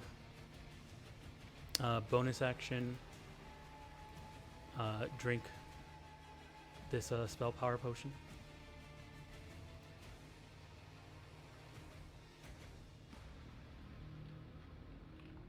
Potion status. Okay. Spend a hit dice to get back a level 2 slot. And then healing spirit or enlarge. I don't know.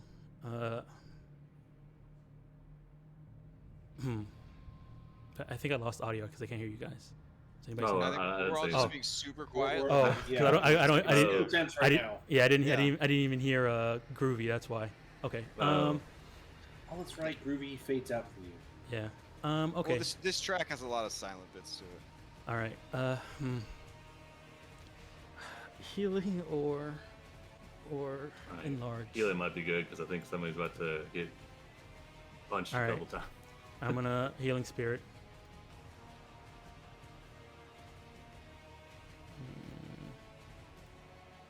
Oh yeah, I got one.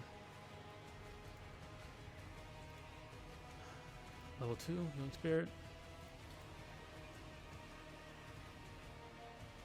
And dump that down. I'm gonna place it on top of Julian. And then step over here next to the remains of Calic. And pass to Julian. And Julian, you'll be able to get the heal from it at the start of your turn. Okay. There's your 1d6. Let's see. He is out of Paragons, so yeah, you pass to Julian. All right, so I just healed 5. Yeah. Wonderful. Is there enough room for me to shuffle around behind this dude? The Cyclops? You can move through his space because he is 2 sizes larger than you. Okay. Yep. Well, in that case, I'm gonna get on the other side of him to flank. I'm gonna stow my Super Soaker. I got that quick slotted and bring out Xander's axe and Get to work. yeah, get to work. And I'm going to mutter to it, strike with fury and vengeance. And yeah, I'm just gonna go to town on this guy double-handed. Okay. Now, for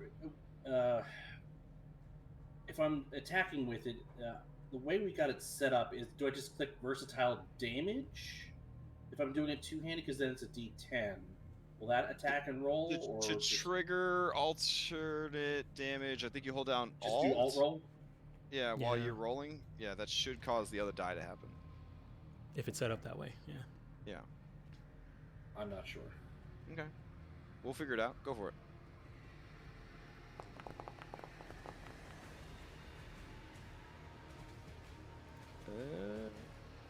It rolled a D8. All right, it's a D10 though because you're using it.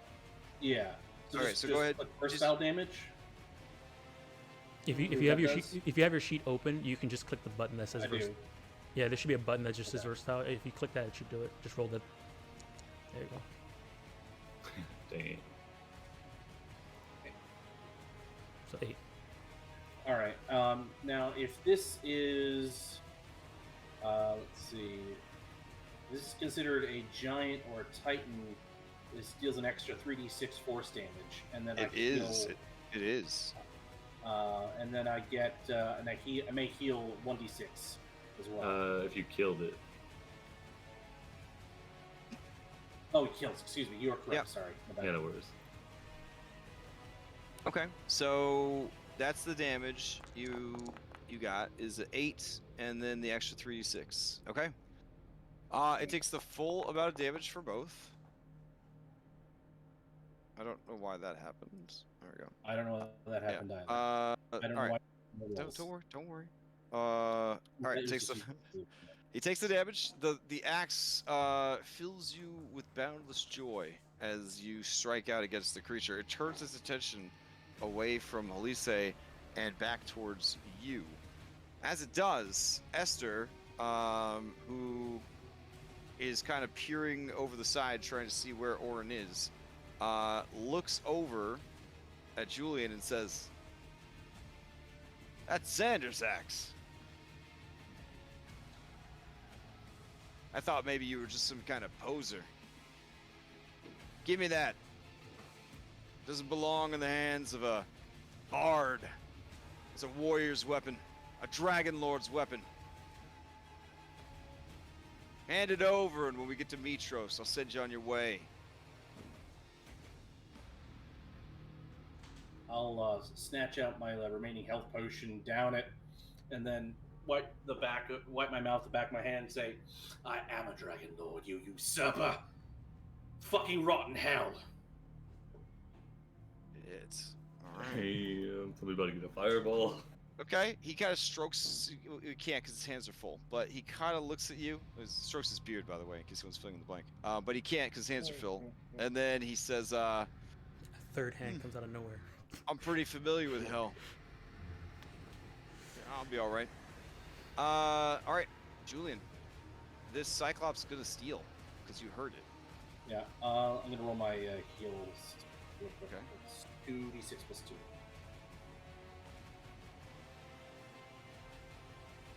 Yeah, sorcerer's D6.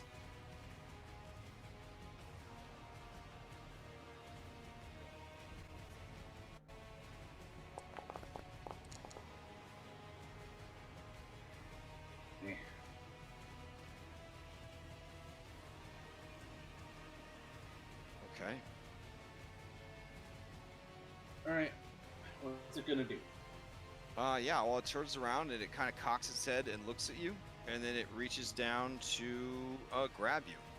So it's gonna try to use seize. So you need to do a dexterity 13, strength, or dex to avoid being grabbed by it.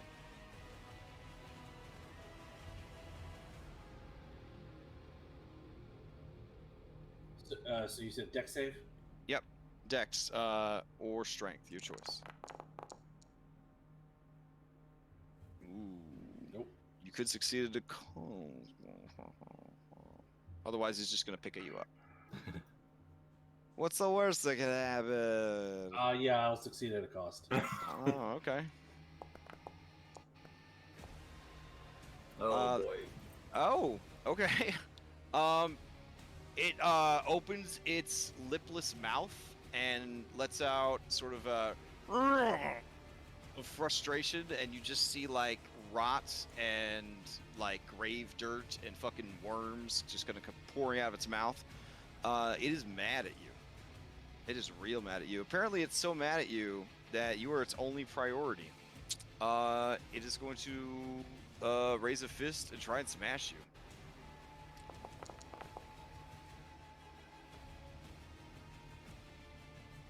$14? I will have to cast shield. Okay.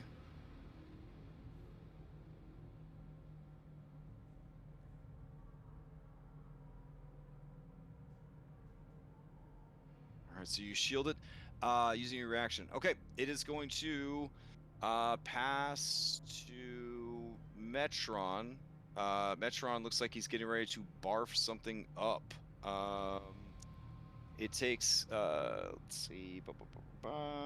Alright, he begins barfing something up. He cannot barf something up until next turn. So he takes his action to start barfing. He passes to Esther. Esther Yeah, good on that. looks. Crash. I'd already consumed a potion. So what do I need to roll for potion toxicity? Oh Is it shit. 4? Yeah, here, I'll roll it for you real quick. Bloop. Oh no. Oh, Nice, nice. Well, Alright. no, I've still got one well rested left. So Okay. Alright. Esther walk up to the edge. He looks down at you.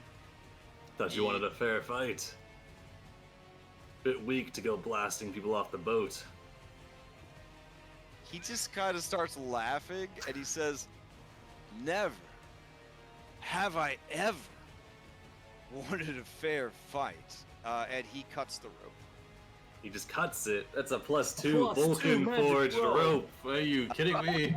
Okay. I want a Crafted by refund. the god of craft himself. All The right. god so, of crap. so this Xiphos, forged of shadow stuff, that has slayed thousands. Let me see if it could handle a rope +2. Forged by Vulcan, the flames of the Mithril Forge. Okay. it Okay. makes This it what, a 12 AC rope? man, this sounds a lot less cool, I guess, Oren. But to respect your rope, he is going to untie the rope and let Oh, the bastard. you, and you guys are going. No, it's on par because he was gonna make it slow. And he says, well, I did use an action, but at least I have my item interaction, right, boy? And he uses item interaction to pet your fucking hyena. No, don't let him do it, Atticus. Yells, I fall away. I grab an And then he orc. says, and as he's petting the hyena, he thinks to himself, that was kind of a dick move. All right. He is going to pass to... Julian is gone. He's going to pass to Andronicos. All right. Oren, what fate befalls you is outside the scope of tonight's session. Would you like to control NPCs, or? Yeah. Give me. Let's go with Corinna, I guess. Okay. All right. I guess I assume her act's out of the session. Let's see. All right, I'll give you control over her real quick. Oren is owner. Save changes. All right. Andronicos, continue. All right. Seeing Metron is getting ready to barf up another horrible abomination, I will step forward to fight him now. So, Esther didn't happen to just keep the javelin in him as he walked up towards me and Oren. No, it is sticking right. It is next sticking to us right for a out of the second. throne. If he was really thinking, he would have taken it for himself. But no, he left it sticking in the throne. Nah, neither of those is as cool as his weapons. That's what he thinks. All right, Metron is leaning against the platform here and just dry heaving, trying to hawk up another monster.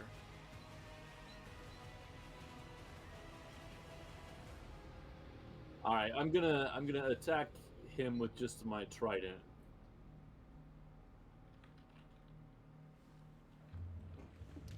But I want to keep an eye out for if he seems to be resistant to it, since it's not magical. All right. I'm gonna drop a smite on that. Okay, hype. Let's see. As you go to attack Metron, that most assuredly hits. Which of these smites were you dropping? Just the regular divine, so I think it's 2d8.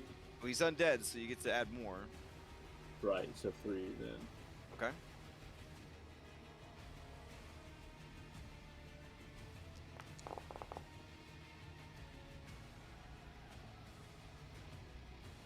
So 10 more radiant. All right, and he is vulnerable, so he takes twice as much. Okay, and then did he seem to be resistant to the trident? He did. Okay.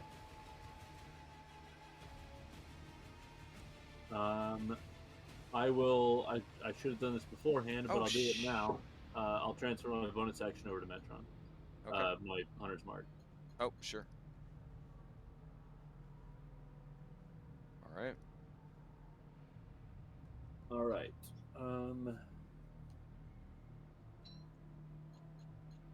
I'll pass to Corinna, I guess. Okay. Corinna and the whole NPC team. Before you could go. Well, Oren is Corinna right now, right? Yeah. Yep. Esther's gonna spend one of his 4 paragons, and while he is scritching your little puppy's head, he is going to then let's see. Yeah, he's gonna shove Oh my god. Atticus off the fucking boat. God damn it. Alright. Alright, Atticus let's didn't go. even make that. I guess he just rolls to see if he gets a boot on his way to wherever he's going. Yeah. And he says, go on. Be with your master. And he fucking just throws the hyena into the dicks. And then he does that thing where, you clap your hands together like, I did a good job.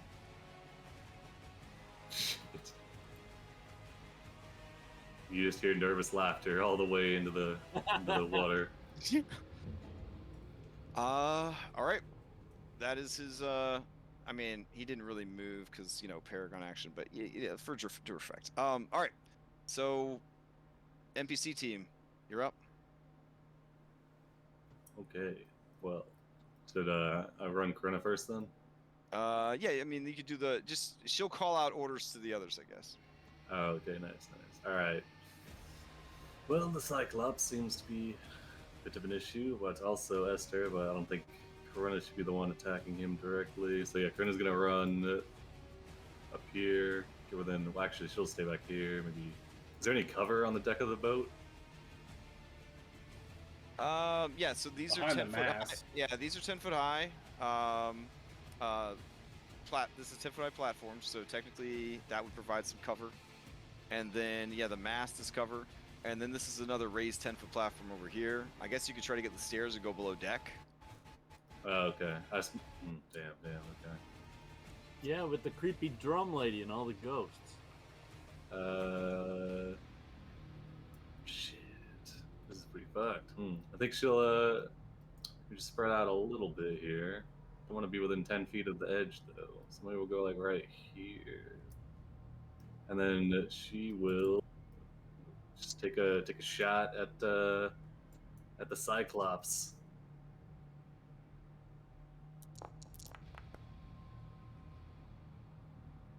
Oh damn! All right, 19 for 10. That is going to hit. You strike the Cyclops. It is a zombie Cyclops. So it's taking that damage, and it kind of turns around, snaps the arrow off, and then turns back around to Julian. Okay. All right. She does that, and then Here, I'll link the two of you together forever with these little red dots. nice. All right. All right, and then you're gonna run Lorius and Elise. Do you want me to? No, just call out what you want them to do, and I'll have them do it. Oh, okay. Corona will call to Elise to keep attacking the Cyclops. Seems like a. All right, here we go. She will try and divine strike him. There's no real malady. I mean, I guess she could, Calic is the object, so she could take the fire off Calic. Come all right. on. Is Calix still alive to be able to be saved, or is she? No, she took massive Alec is damage. dead. Yeah, that's what I'm saying. Yeah. Yeah. All right. So gonna divine strike. Let's do see. Flank. It is not enough. This thing is a Yeah. fucking tank. All right. She tries to do damage to it. It does not work. All right, Lorius. So you have any like hexing things you can use to mess up Esther? Or Let's see. Lorius can. He can try to do a song burst, which is a 60/120 foot ranged thunder attack. He can do a charming melody, but it's doubtful it will work on undeads. Right. And then he could give inspiration, but his inspiration takes an actual action to do. does the thunder damage do a knockback? Let's see. Nope, it just does Okay. thunder. Ah, yeah. Screw it. Just throw it at the Cyclops then. All right, he will do a song burst at the Cyclops. He will move up a bit so that he's within 60 feet.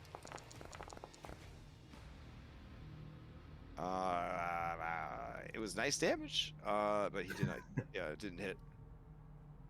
Okay. All right, pass to let's go Maya. All right. Oh, she's already gone. Sorry. Kyra. Sorry. All right, as you go to pass to Kyra, he clangs his two weapons together 3 times, and you see sparks come off of the weapons, and one of those sparks turns into that little floating orb. And he says, that's one. And he just stares at Kyra the whole time while he's doing it. All right, Kyra stares back at him, and she's going to... let's see. Yeah. All right. She will do, as a bonus action, a mass healing word. which is up to 6 creatures of your choice within range of the spell, so within 60 feet. Will receive this. Here we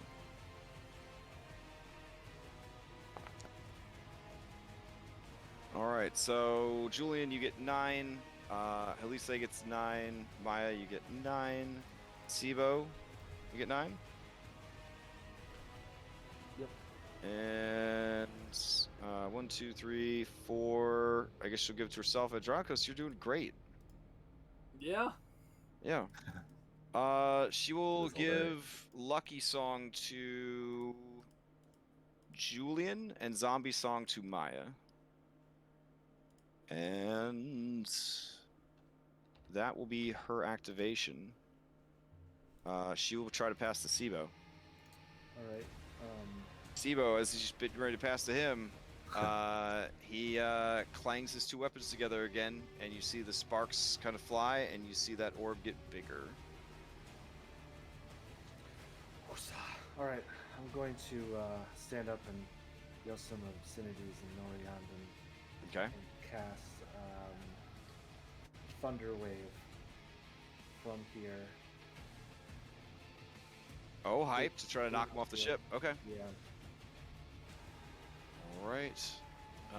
Let's see. Oof, that orb is really big.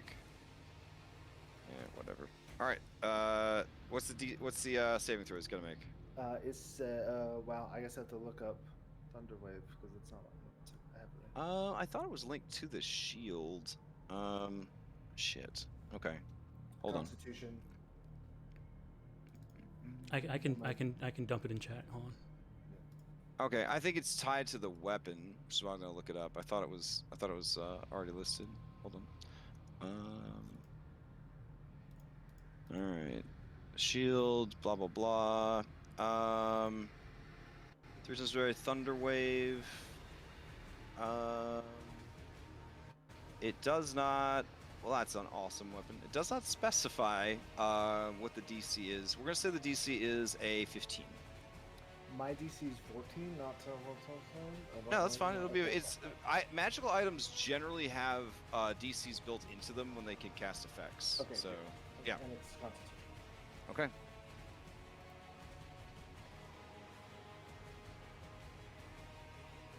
All right. Here we go. Trying to make a Constitution save. All right, 17. He makes a save. He'll take some damage though. 2d8.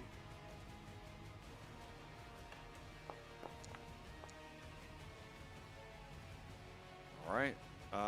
He takes the damage. Alright, and does it seem like Metron is controlling the Cyclops that comes out of him? No, it's just doing its own thing. And it just hates Julian now.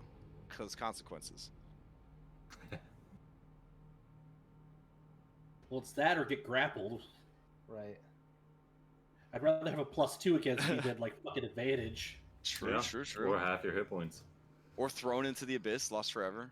Yeah, yeah. I'll cast Yeah, Suggestion. that sucks. Or that, just I'm a gambler here. I'm working the odds. Let me be. Yeah, yeah. I'll cast Suggestion on Metron. Okay, okay. Essentially, the same thing I did with the Chimera. Hey, don't you remember us? We're your friends. What are you doing? You want to help us out? What's going on? Okay. Let's see. You suggest a course of action. Creatures that can't be charmed immune to this effect. All right. Per Jeremy Crawford, because you attempted to cast a spell, but the spell would never have worked, you do not lose the resources you used to cast the spell. And it doesn't break the concentration that you had previously. I mean, it doesn't matter. It's on Orin. What's he like? Oh, that's right. He's on Damn. PG. Oh, Damn. yeah. Wow, Orin. I mean, okay, so but that was an attempt. So my action is gone. Correct. Okay, all right. The action is spent, but the resources are not. Perfect. Okay. Wow. I will then, I guess, pass to the Cyclops. Esther went already, right? This turn, Yes, Esther threw the doggo over the sun. No, he did the rope and then he did the stuff. Yep. So Cyclops still hasn't acted this round. No, Cyclops acted also. Yeah, he My stole it. bad. Davos honestly is just steering the ship, so that's whatevs. Metron has gone, and yeah, and Orin's out of the fight, so we're in the next round. Okay, Julian. Okay, as the turn ends, layer action. He can't use the same layer action twice, which is why he didn't use the layer action last round, and his other layer actions would not have benefited him in any way. So, but now he can. He is going to, yeah, he's gonna teleport. He's gonna disappear from his current location. And because of his mastery over the ship, he is going to reappear over here behind Corinna.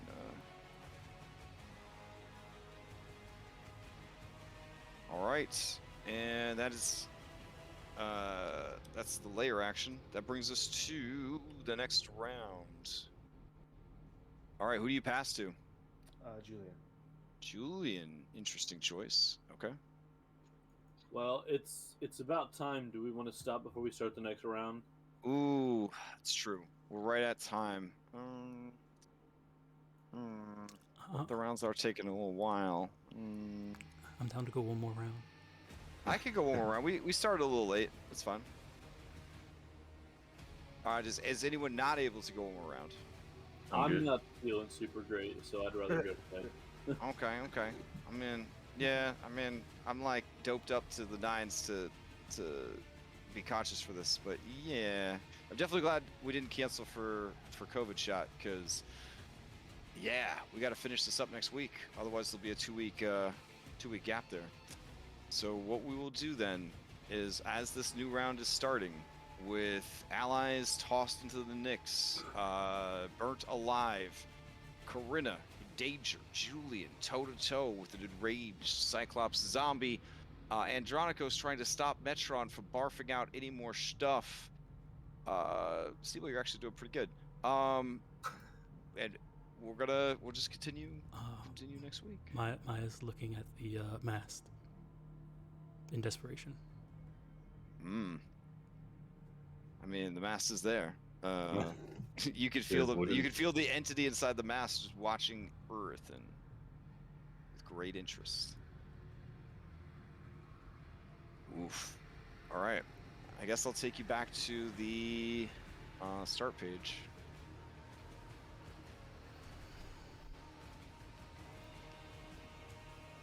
And that is that.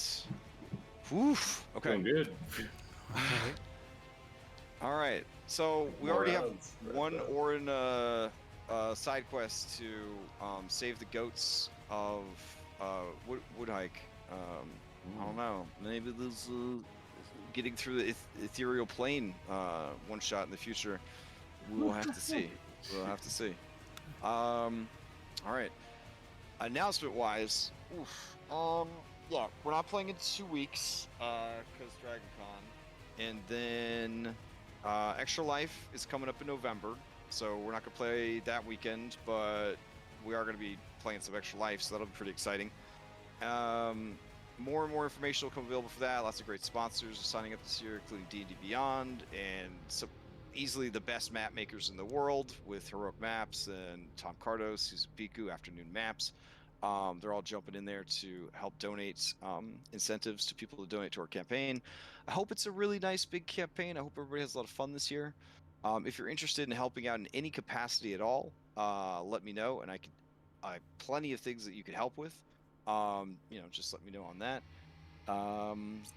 Let's see, Princess Heist, maybe in December. I'll probably try to run some more Princess Heist. We'll see how September, October, I might be able to fit something in there for more Princess Heist playtesting. So if you didn't get a chance to play, or if you wanted to try it again with the changes that I made based off the first weekend of playtesting, that'll be a thing.